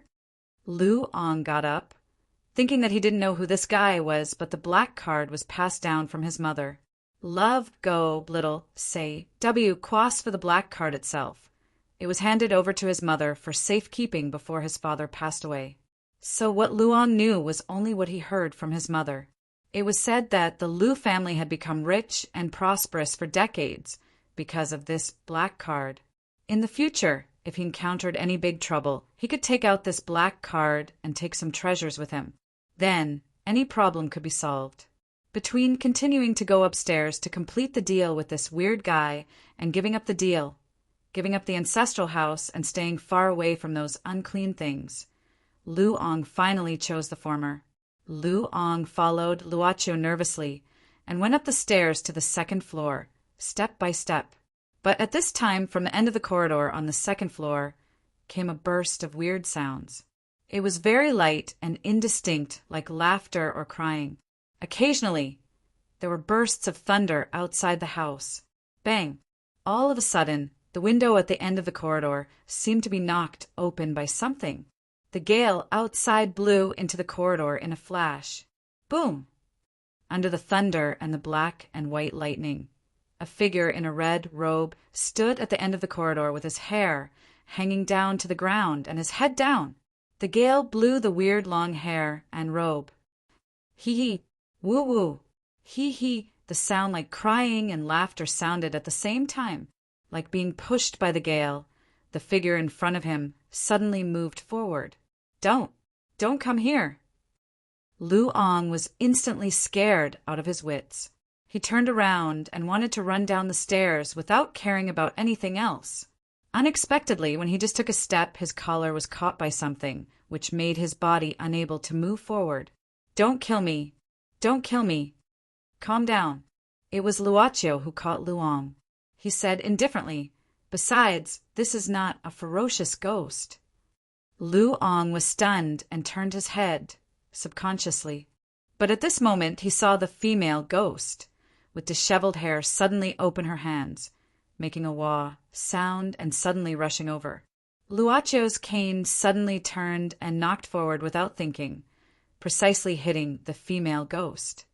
With a miserable scream, the female ghost suddenly fell to the ground. It seemed that something fell out of the female ghost and rolled to Luong's feet. It was a small loudspeaker. That horrifying sound was actually coming from this loudspeaker. Luong was stunned, looking at the feet of the female ghost under the red robe. She was wearing shoes, leather shoes. He frowned and rushed forward, grabbing the hair of the female ghost. But he failed to hold it firmly and pulled it out. It was just a wig. Under the flash and thunder, Luong also saw the appearance of the female ghost clearly. He couldn't help blurting out, You bastard. Dad, the real identity of the female ghost was a young man in his 20s, Luong's son. Sitting in the living room of Luong's mansion, Luocho was quietly reading an album about jewelry that he grabbed from the tea table. At this moment, the light was turned on again. Luong hesitated at the stairs of the second floor, but finally walked down and came to Luocho. He hesitated. I've asked. There's nothing dirty at all. It's all made by my unfilial bastard. He lost a lot of money in gambling outside, but he didn't dare to take it from me. So he begged his mother, and the whole family cooperated to make this good show. They wanted to take the things out of my safe and then pretend that it was stolen by a thief. It really pisses me off. Luocho flipped through the album without raising his head. I'm not interested in your family affairs. Luong hesitated for a moment, saying suddenly, Master, since this is made by my son, do you think, Luocho said, are you going to cancel the deal? Can't I? Luong frowned. Didn't you say that you don't force people to buy or sell? Luocho said indifferently, You didn't actually take out the transaction fee. Strictly speaking, it's not the start of the deal, and I didn't do the real deal. If you want to cancel it, we won't force you. Luong frowned. If there's really something dirty, I'll definitely look for you again. Luocho stood up. Customer, I understand your meaning. Then I won't bother you. After saying that, Boss Luo didn't want to stay any longer. He went out with the cane next to him. Before going out, he heard the murmur of the customer because his hearing had improved recently. Since it's all right, I won't look for this evil place. Damn it, it even swallowed 2 of my diamonds. The heavy rain didn't stop. Luaccio looked at the rain clouds that covered the whole city and looked back at the Lu's mansion. It should be the room at the end of the 2nd floor. At this moment, there was a pale and aged face looking at him through the glass window, motionless. Boom! Thunder. Chapter 142. A genius remembers love in 1 second / small. It provides you with wonderful novels to read. Lu family's mansion at night. Dad, don't beat him. Don't beat him. Lu Ang's son, Lu Zixing, shrank his body at this moment. There were bruises on his arms, which were caused by the wooden stick in Lu Ang's hand. Lu Ang's wife and his daughter-in-law, who came back from the hotel early, came forward to dissuade him. Lu Ang's mother cried and said, "Don't beat him. Do you want to beat your son to death if you continue to beat him?" Lu Ang was angrier when he heard that. He said angrily, "You still have the nerve to say that? You actually let this bastard play tricks to scare me? Beat him to death? I think you want to scare me to death." Lu Zixing's wife said with a frightened face, "Dad, we just, I beg you, please save Yixing. He knows he's wrong." Lu Ang looked at Lu Zixing, who hid behind his wife and daughter-in-law at this moment. He snorted and said, "How many times have I said that gambling won't have a good result? You just don't listen. Let me ask you, in the past few years, how many bad gambling debts have I filled for you? Hundreds of thousands, millions, over and over again. You still don't change. This time you actually lost tens of millions. My net worth can't afford to support you. Are you an idiot or a retard?" Lu Zixing cried bitterly, "Dad, I really don't dare to do it again. Please save me this time. If I gamble again, I will chop off my hand." "Okay, chop off your hand now, and I'll give you the money right away." Lu Ang snorted and said, "I'm not afraid of you being disabled.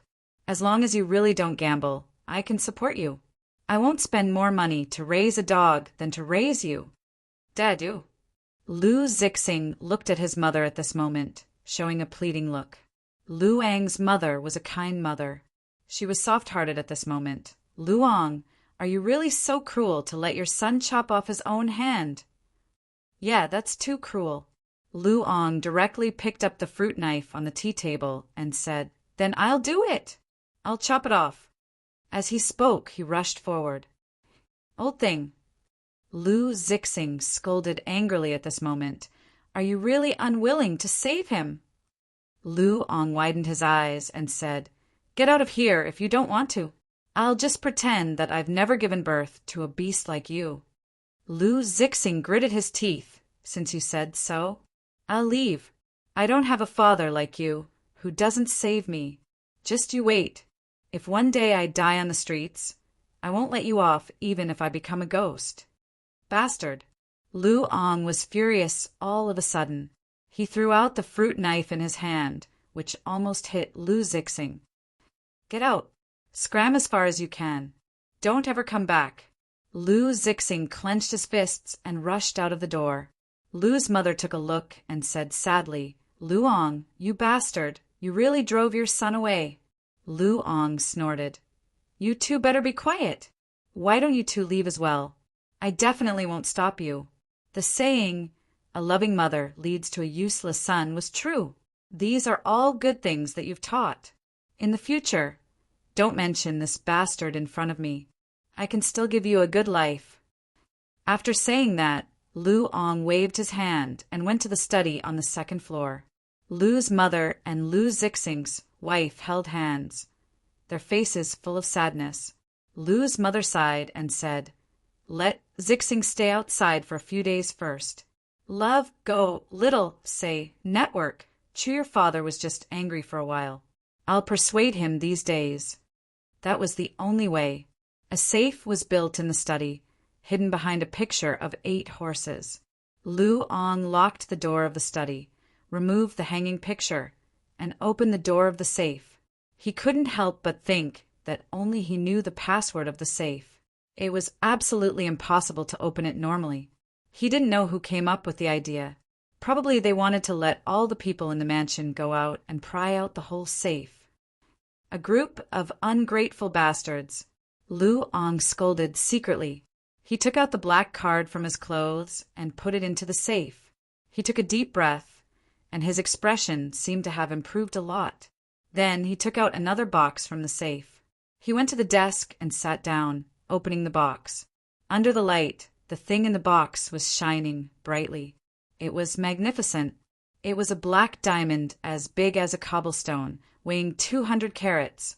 This was the thing that he got by spending half of his wealth recently. For Lu Ong, a simple treasure couldn't describe this black diamond. It was priceless. He lovingly held the black diamond in his palm and looked at the enchanting luster of the black diamond.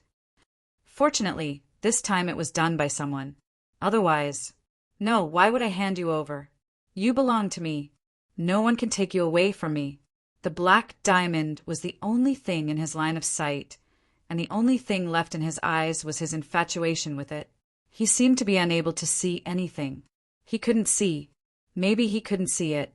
Behind him was a pale, wrinkled face, and a floating shadow. Thank you, Dr. Long. Bobby is only so obedient in your hands. Even if he is sick, he will be nervous when he meets a stranger. The middle-aged fat woman said happily, Go back and take medicine 3 times a day. After that, you will be fine. Long Shua touched Sharp High on the bed and said, Dance, take this lady out. Okay. The little butterfly monster came with a smile. Mrs. Zhao, this way, please. I will take you to get the medicine and pay the bill. The little butterfly monster, who was familiar with this place, walked in front and did the work here seriously. She met a good person. No, she met a good monster. An unfathomable big monster. Luo Dance couldn't help but sigh. That day in the botanical garden, she almost thought that she would be eaten by Sister Long as a snack. But she didn't expect that Sister Long just went to the botanical garden to pick some herbs. Later, not only did she not eat her, but she took her here, took her in, and even let her work here. Anning Pet Center. This was the place where she worked and lived now. Boss. Auntie, I'm living a good life now.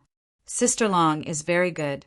Apart from making fun of me and getting drunk often, she has taught me a lot of things. After sending away the guests, Luo Dance looked up at the rain outside the eaves.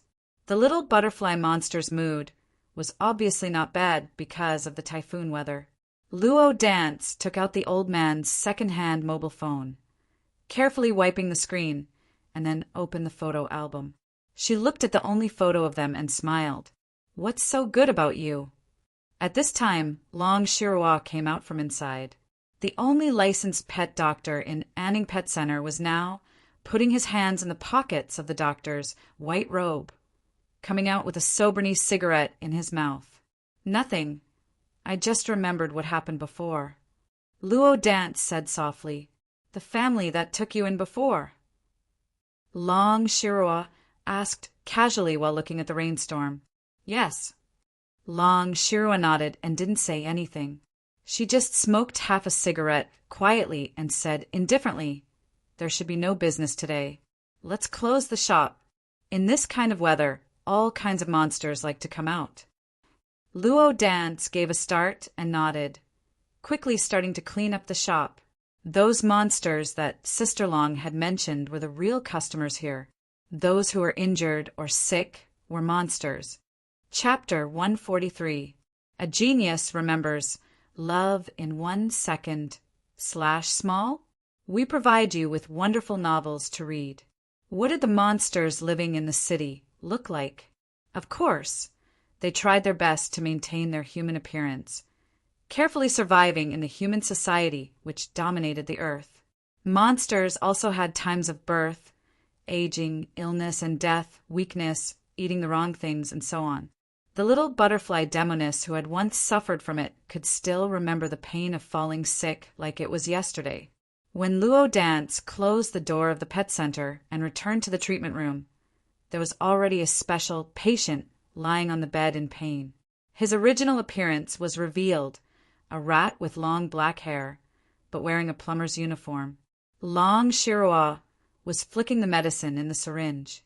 "Lord Long, don't you need to disinfect it first?" The rat monster, lying on the bed, said weakly. Long Shiroa said indifferently, "I'll disinfect it after you leave." "Ah, I mean, where you gave me the injection." Long Shiroa suddenly inserted the syringe into the rat monster's leg. "These germs can't kill you. If they could kill you, you wouldn't have crawled here." The rat monster was speechless and sighed. "I don't want to bother you all the time, Lord Long."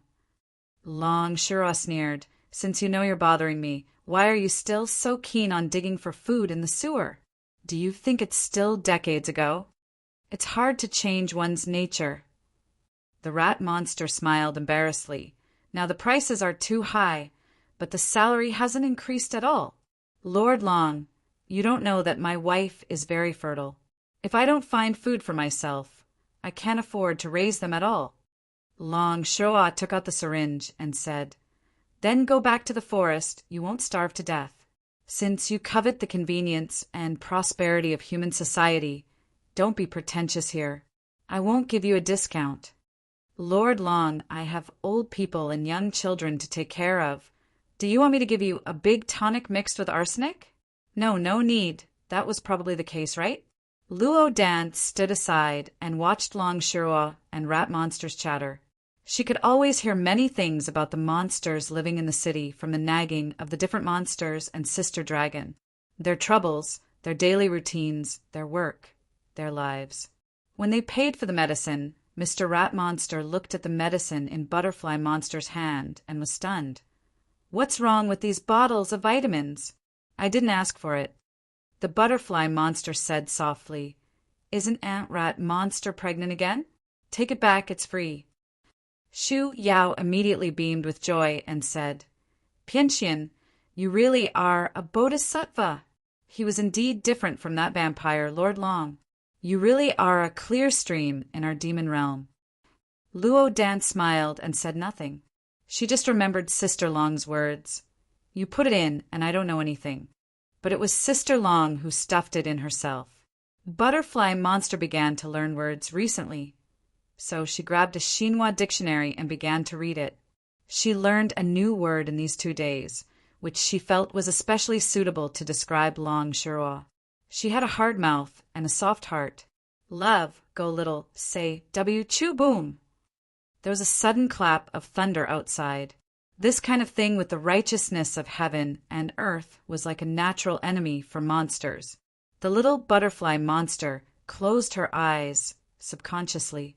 When she opened her eyes, she saw a petite figure at the back door specially opened for special patients.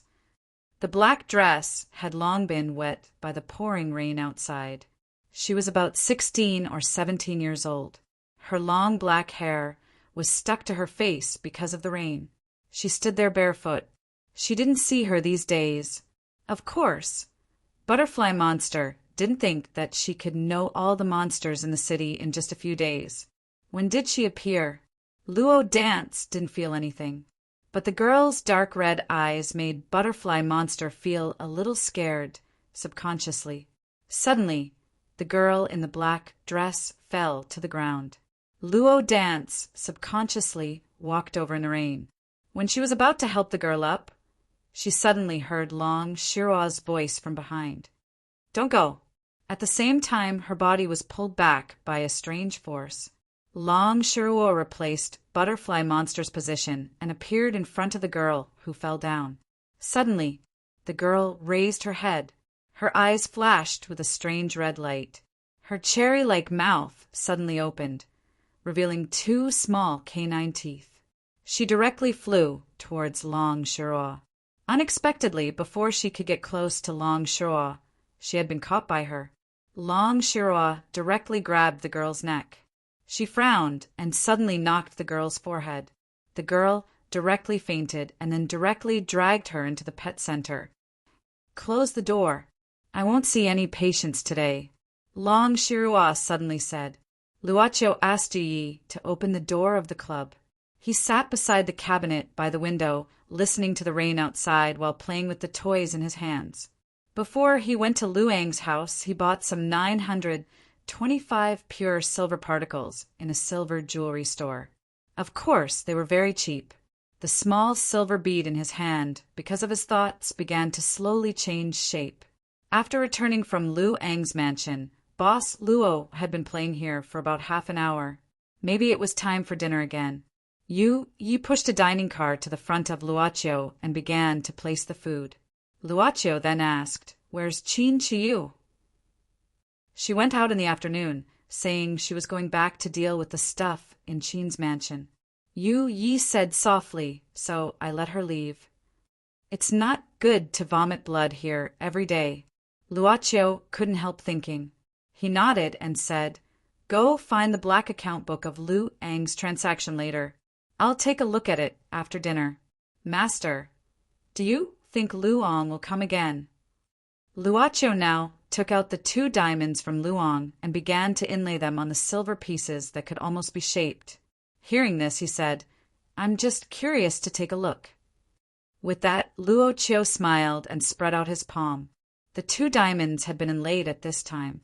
The simple silver block and the diamonds now became a pair of earrings that were not very exquisite. "Master," Luocho said, "thank you for taking care of me during this time, but I don't have many artistic cells.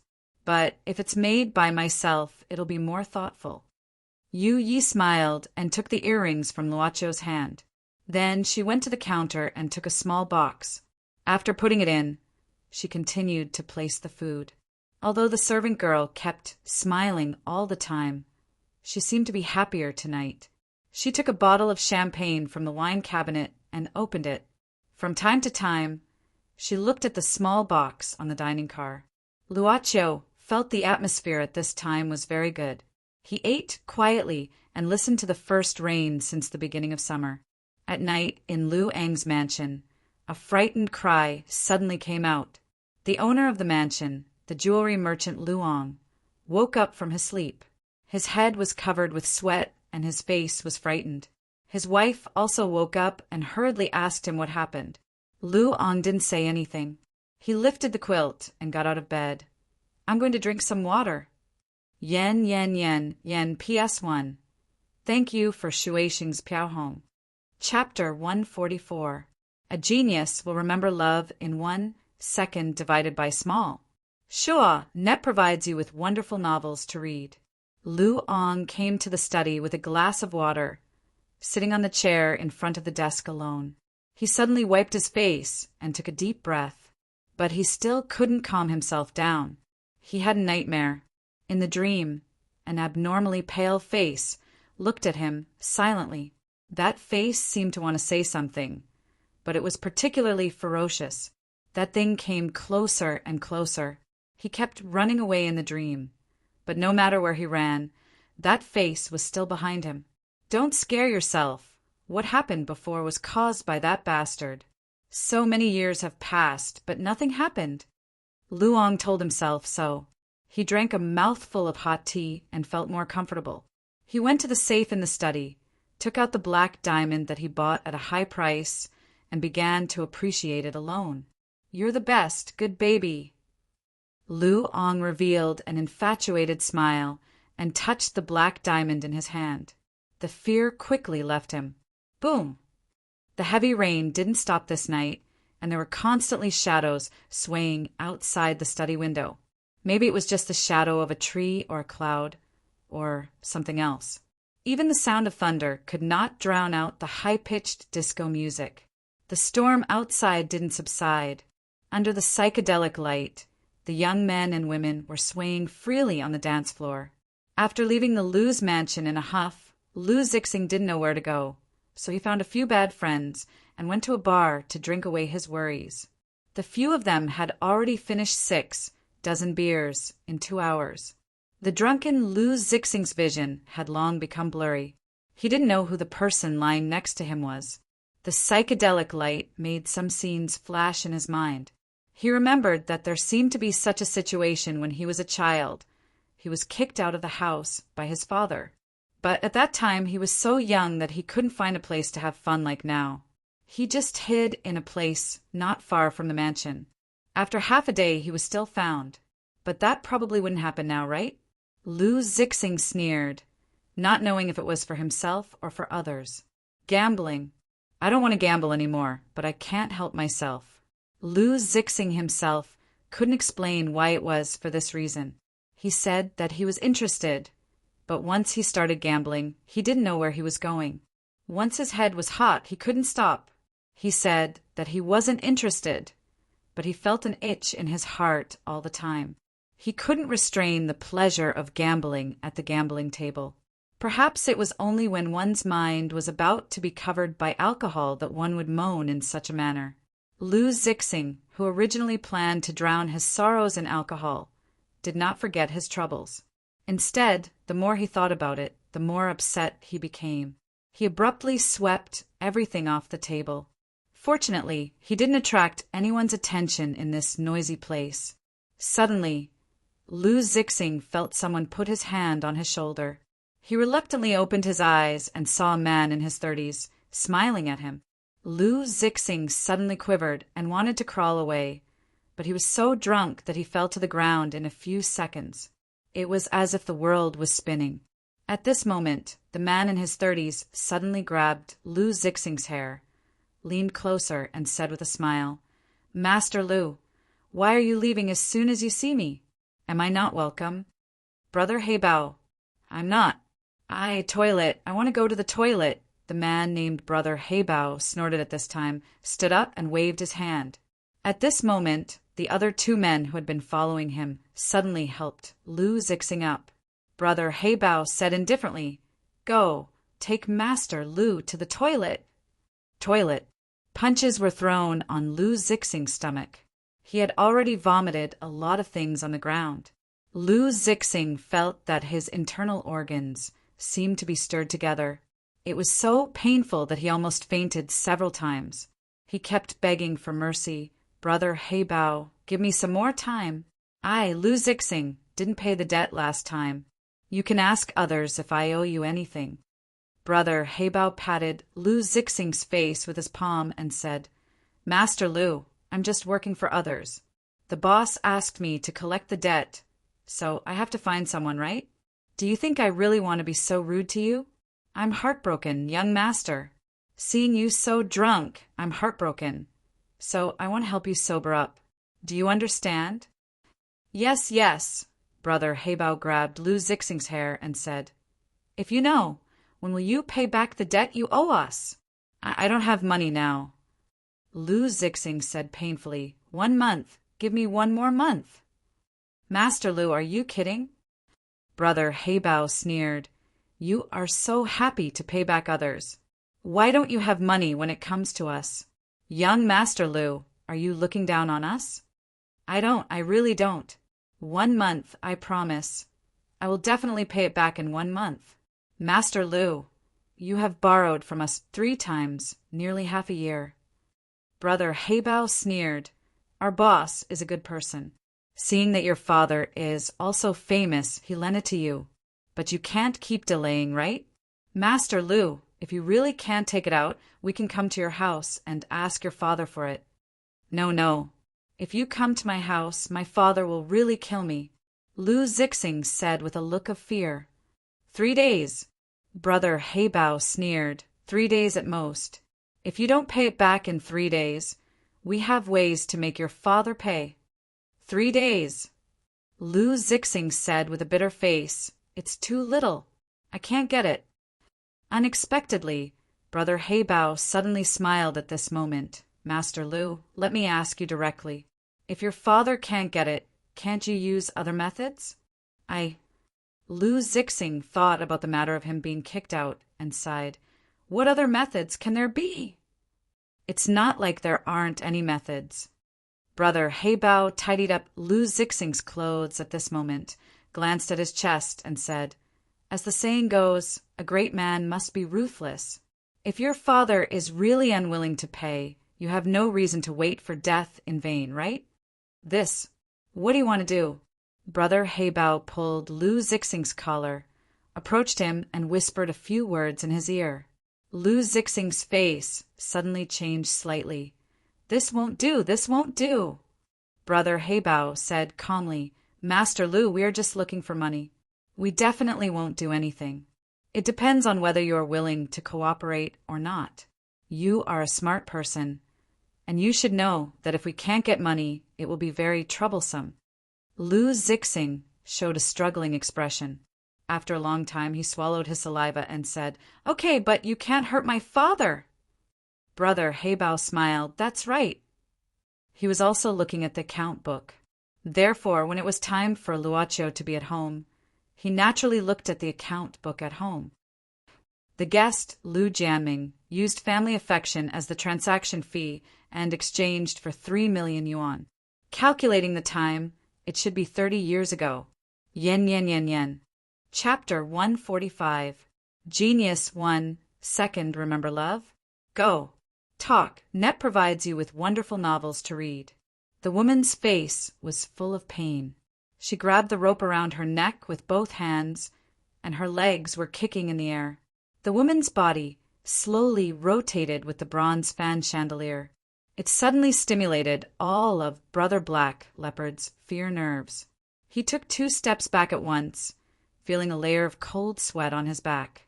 Lu Zixing, who was behind, looked over at this time. He was startled at first. Then he suddenly shivered and rushed directly into the study. Mom! Lu Zixing yelled in horror. He didn't care about his current appearance and his original purpose. He moved a stool and put the woman down from the fan chandelier. Mom! What's wrong with you, Mom? Lu Zixing held the woman's body and kept shouting. Lu Ang's mother coughed a few times in pain at this moment. Then she passed out. Lu Zixing's first thought was to call an ambulance, so he took out the phone directly. Unexpectedly, Brother Black Leopard grabbed the phone as soon as he took it out. What do you want to do? Nonsense. Of course. Lu Zixing just remembered his situation at the moment. Your mom just fainted. It's okay. Brother Black Leopard said in a deep voice, but she was hung up by someone. You'd better care about this. Mother ***. Is there someone planning to commit a crime in this house? No, he didn't think so. Brother Black Leopard's name was not just for show. He had done a lot of shady things over the years. At a glance, he could see that Lu Zixing's mother was hung up by someone. This was obviously to take someone's life. It was either an enemy or someone else, but the intention was naturally not good. Did your family offend anyone? Lu Zixing was at a loss, shaking his head. At this time, a man next to Brother Black Leopard came over with a Sichuan accent. Big brother, what are you doing? Don't be noisy. Brother Heibao scanned his surroundings, and his gaze landed on the safe that was exposed after the painting was removed from the wall. Without saying anything, Brother Black Leopard walked to the safe. The safe wasn't locked. It was just left ajar. Brother Black Leopard's eyes suddenly had a smile. The safe's door was opened. Among the several layers of safes, the bottom layer contained some brand new cash. It looked like a lot, but it was actually only a few 100,000. What Brother Black Leopard cared about was the jewelry placed on the top shelf. Bring the bag over. Brother Black Leopard chuckled twice, quickly turning around and saying, but at this time, the light in the study suddenly went out, and there was a woman's scream. Lu Zixing, who was looking at his mother on the ground, shivered. Wife! He didn't care so much and quickly rushed out of the study. Brother Black Leopard and the other 2 were stunned for a moment. Brother Black Leopard frowned and said, Pack the things first. These are all good things. That's true. The 3 of them hurriedly swept away the items in the safe. Brother Black Leopard didn't care about what he caught, stuffing things into the bag while paying attention to the situation outside the door. He didn't know what to do with the house. The lights were turned off, and it couldn't be lit again. It was still raining and thundering outside. It must be a power outage or something like that. The three only used their mobile phone flashlights to illuminate. You idiot! Be careful! Don't leave anything behind. The younger brother with the Sichuan accent quickly squatted down and picked up a box on the ground. He opened it casually. What the hell is this? Just a card? The black card didn't have any patterns on it. It looked like it was made of plastic. Brother Black Leopard took it from the younger brother's hand and broke it in his hand. At this moment, he suddenly felt dizzy. He shook his head and threw the black card into the bag. Seeing that everything was packed up, he said, "Let's go and take a look. If there's someone who came before us, they might have something good on hand. Brother, I don't know who it is. There are three of us. What are we afraid of? Useless." Brother Black Leopard snorted coldly. "You want to snatch food in front of me? No way." When Lu Zixing rushed to his room, he immediately saw a figure lying at the door. With the glimmer of light coming in from outside the room, he vaguely saw his wife.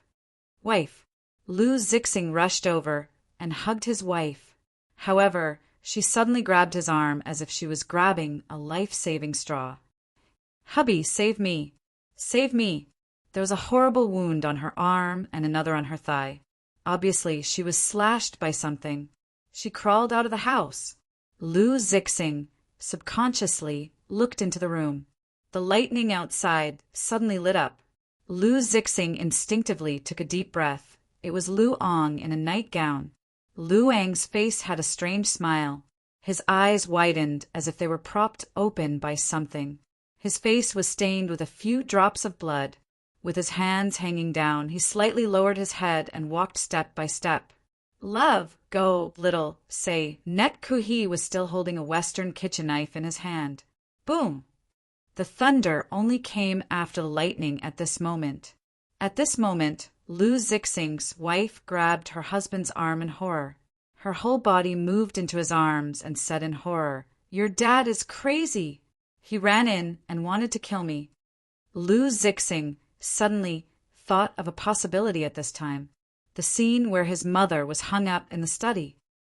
"Dad, you." Lu Zixing couldn't imagine what had happened. But at this moment, Lu Ong suddenly rushed toward him and screamed like a ghost. "Are you going to grab my baby too?" The kitchen knife was right in front of Lu Zixing's eyebrows. He held it firmly. The two were in a stalemate after rolling on the ground. Lu Zixing said in horror at this time, "Dad, wake up. I'm your son. Kill you, kill you, kill you." Lu Zixing tried his best, but there was no way to resist Lu Ang's strength. Seeing that the kitchen knife was about to stab into his eyeball, Lu Zixing's heartbeat suddenly soared. Suddenly, a bright light swept past. Lu Zixing only felt that his body was suddenly light.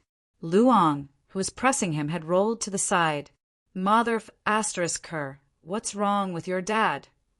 That person was obviously Brother Heibao, and he was accompanied by two of his lackeys.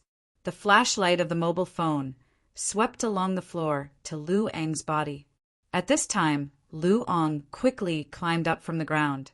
The strange expression on his face was even more intense, as if he was a completely different person. Brother Heibao whistled, but saw a necklace on Lu Ang's neck. What a big black diamond! At a glance at this black diamond, Brother Heibao's eyes couldn't move away. There was a voice in his heart telling him, this black diamond belonged to him. He suddenly lifted his hood, licked his lips, and walked towards Lu Ong step by step. The two underlings behind him shouted at this time, but Brother Heibao didn't seem to hear them. At this time, Lu Ang's huge eyes suddenly turned, and he let out a low growl. "You also want to rob my treasure?" "Give it to me." Brother Heibao rushed to the front of Lu Ong. With his strong body, he directly pressed Lu Ong to the ground and reached out to grab the necklace. Ah! Unexpectedly, Lu Ong bit Brother Heibao's arm at this time. This bite was so powerful that the flesh on Brother Heibao's arm was bitten open. The abnormal pain made Brother Heibao scream. His body was pushed away by Lu Ong at once. The piercing pain on his arm woke him up at once. However, at this moment, Lu Ong climbed up from the ground again. His body began to emit some gray light. Some smoke-like things were slowly released from his body. A shadow was shrouding Lu Eng's body at this time. What the hell is this? Brother Panther sucked in a breath of cold air. He sat on the ground and instinctively shuffled backward. The gray shadow that shrouded Lu Eng's body gradually turned into an unusually old and ferocious face. Grandpa. Lu Zixing opened his mouth in horror. In front of him, Lu Eng's body suddenly lay on the ground under the cover of this huge old face. His hands supported the floor, and his hands and feet showed a posture of crawling. His head abruptly jerked up, and his whole body began to crawl at an extremely fast speed, like a spider. The group of people who had been scared out of their wits suddenly screamed. The group of people scrambled and ran toward the stairway downstairs. Lu Zixing's wife was injured in the leg. She couldn't walk at all.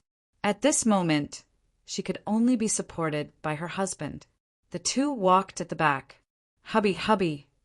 Don't be afraid, I won't leave you. Lu Zixing gritted his teeth and suddenly hugged his wife. The group of people rushed directly toward the gate. Unexpectedly, no matter how the door was kicked and pulled, it wouldn't budge. Big brother, that thing is coming. On the stairs, Lu Ong was climbing down bit by bit. His hands were propped on the stairs, and he seemed to be very strong. At this moment, the shadow of the old face that was wrapped around his body suddenly rushed over. You all have to die. You want to grab my treasure. You all have to die. Listening to Lu Eng's sharp cry, Lu Zixing, Brother Black Leopard, and others scattered at once. At this moment, they couldn't care about others and dodged on their own. The huge old face suddenly hit Brother Black Leopard's underling who was holding the bag. His underling grasped his neck in pain at this time, and his body began to float off the ground. The underling's feet kicked wildly, extremely painful, but in the blink of an eye, he stopped breathing and his body fell down. Lu Zixing and his wife hid behind the bar in the hall. Watching the scene, they trembled all over and covered each other's mouths, for fear of making any sound.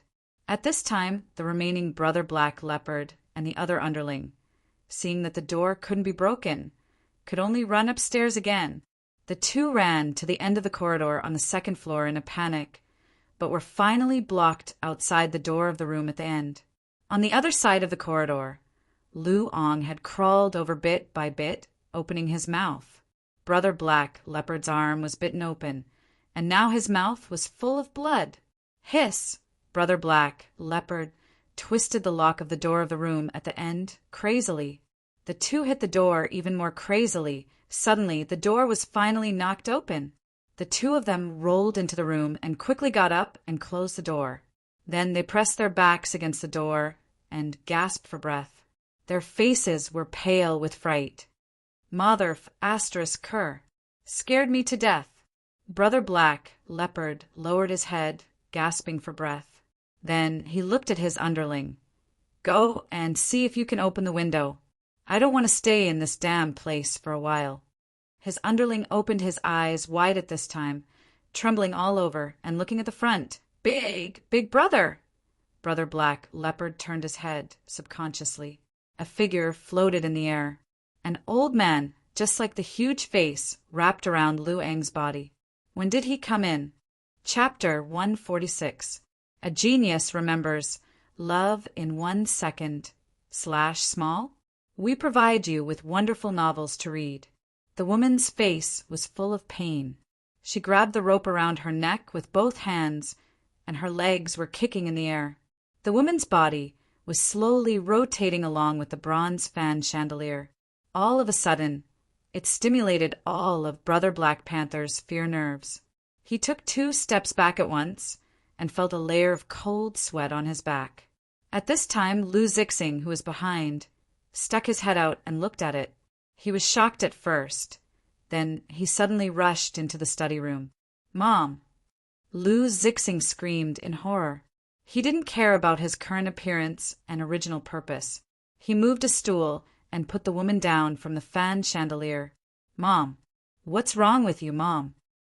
Lu Zixing held the woman's body and kept shouting. Lu Ang's mother coughed a few times in pain at this moment, and she fainted. Lu Zixing's first thought was to call an ambulance, so he took out the phone directly. Unexpectedly, when he took out the phone, it was grabbed by Brother Black Panther. "What do you want to do?" "Nonsense. Of course it's—" Lu Zixing just remembered his situation at this moment. "Your mom just fainted. She's fine," Brother Black Panther said in a deep voice, but she was hung up. "You'd better care about this. Mother f*** cur. Is there someone else in this house who is planning to commit a crime?" He didn't think so. Brother Black Panther's name wasn't in vain. He had done a lot of shady things over the years. At a glance, he could tell that Lu Zixing's mother was hung up. This was clearly a plan to take someone's life, either an enemy or someone else, but the intention was naturally not good.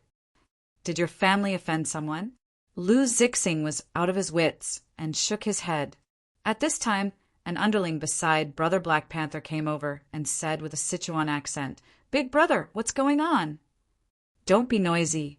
Brother Black Panther glanced around and saw the safe that was exposed after the hanging picture on the wall was removed. Without saying a word, Brother Black Panther walked to the safe. This safe wasn't locked, it was just casually opened. Brother Black Panther's gaze immediately carried a smile. The door of the safe was opened. Among the several layers of safes, there were some brand new cash notes in the bottom layer. It looked like a lot, but it was actually only a few 100,000 yuan. What Brother Black Panther cared about was the jewelry placed on the shelf. "Bring the bag over." Brother Black Panther chuckled and quickly turned around. But at that moment, the lights in the study went out, and a woman's scream was heard. Lu Zixing, who was looking at his mother on the ground, quivered. "Wife!" He couldn't care less and rushed out of the study in a hurry. Brother Black Panther and the other two were stunned for a moment. Brother Black Panther frowned and said, "Let's put the things away first. These are all good stuff." "That's true." The three of them hurriedly swept through the contents of the safe. Brother Black Panther didn't care about what he caught. He kept stuffing things into the bag while paying attention to the situation outside the door. He didn't know what to do with this house. The lights were turned off all of a sudden, and the lights couldn't be turned on anymore. It was still raining and thundering outside. Presumably, there was a power outage or something like that.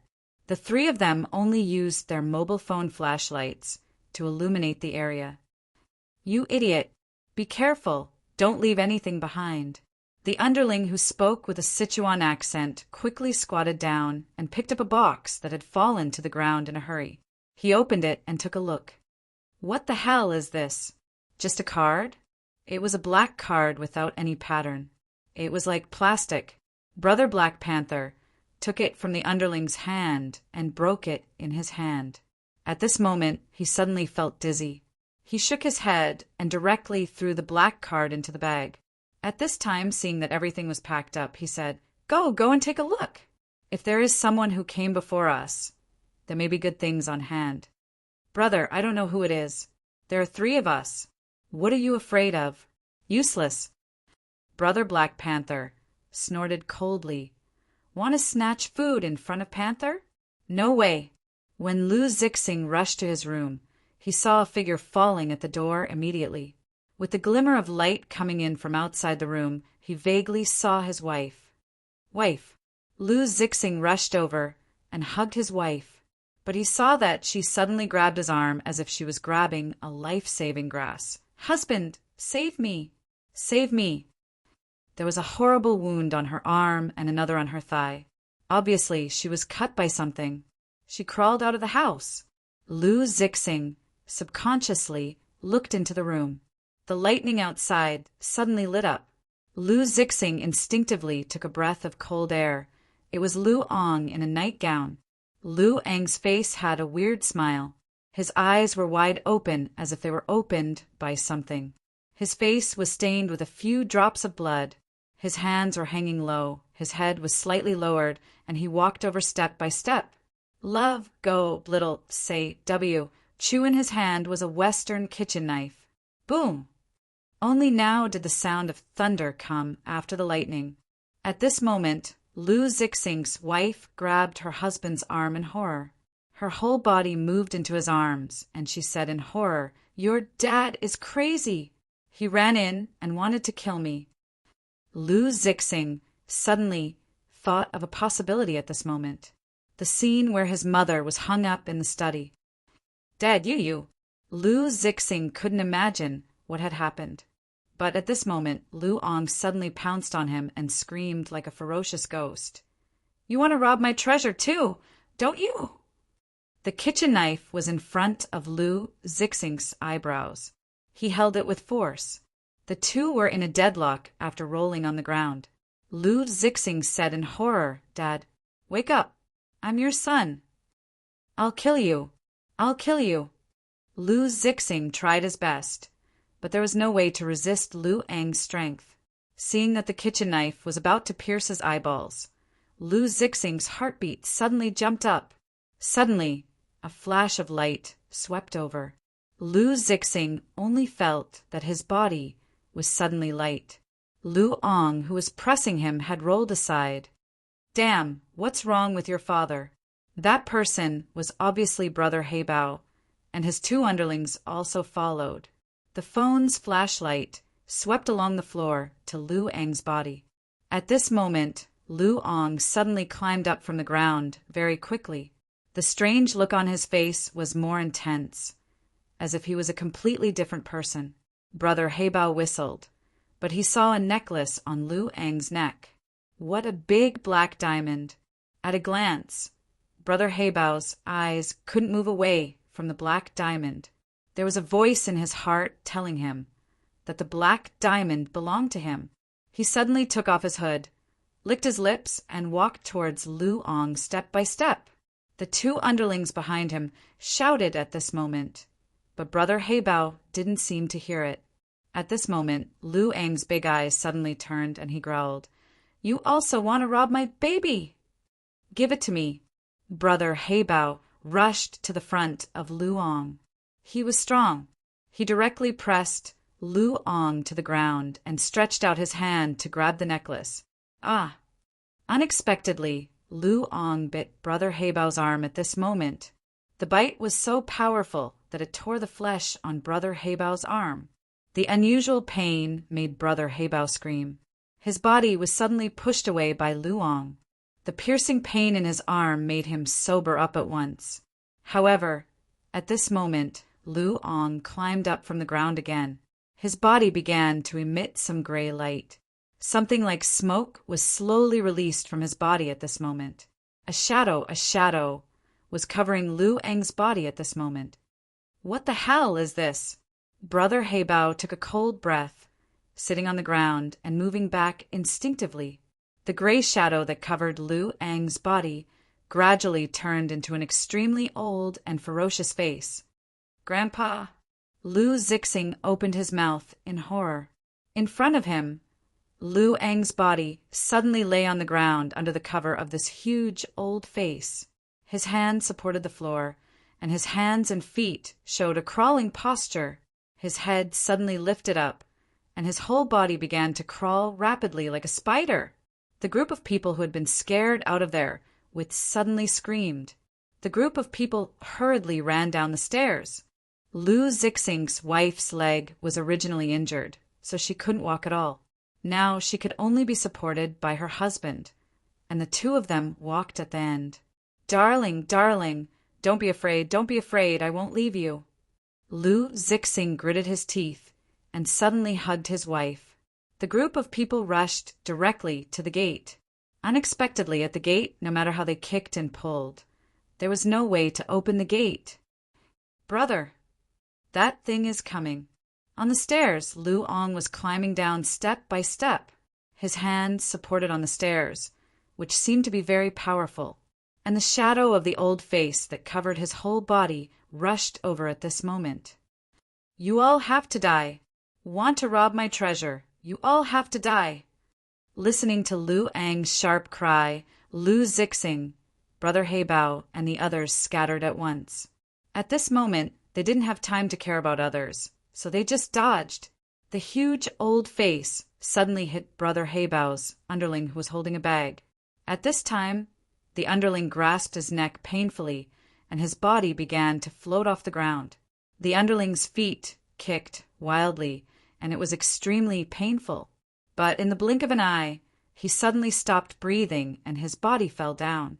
Lu Zixing and his wife hid behind the bar in the hall. Seeing this scene, they trembled all over and covered each other's mouth, for fear of making a sound. At this time, Brother Heibao and another underling saw that there was no way to break the gate, so they could only run upstairs again. The two panicked people ran to the end of the corridor on the second floor, but finally they were blocked by the door of the room at the end. But they saw that on the other side of the corridor, Luong had already crawled over and opened his mouth. He had bitten Brother Heibao's arm, and now his mouth was full of blood. Ouch! Brother Heibao crazily twisted the lock of the door at the end of the room, and the two even more crazily hit the door. All of a sudden, the door was finally knocked open. The two of them rolled into the room. They quickly got up and closed the door. Then, with their backs against the door, they gasped for air. They were so scared that their faces were pale. Mother ***, you scared me to death. Brother Heibao lowered his head and gasped, then looked at his underling and said, "You go and see if you can open the window. I don't want to stay in this damn place for a while." But he saw his underling widen his eyes at this time, trembling all over and looking at the front. Big brother! Brother Heibao subconsciously turned his head. A figure was floating in the air. The old man was just like the huge face that covered Luang's body. When did he come in?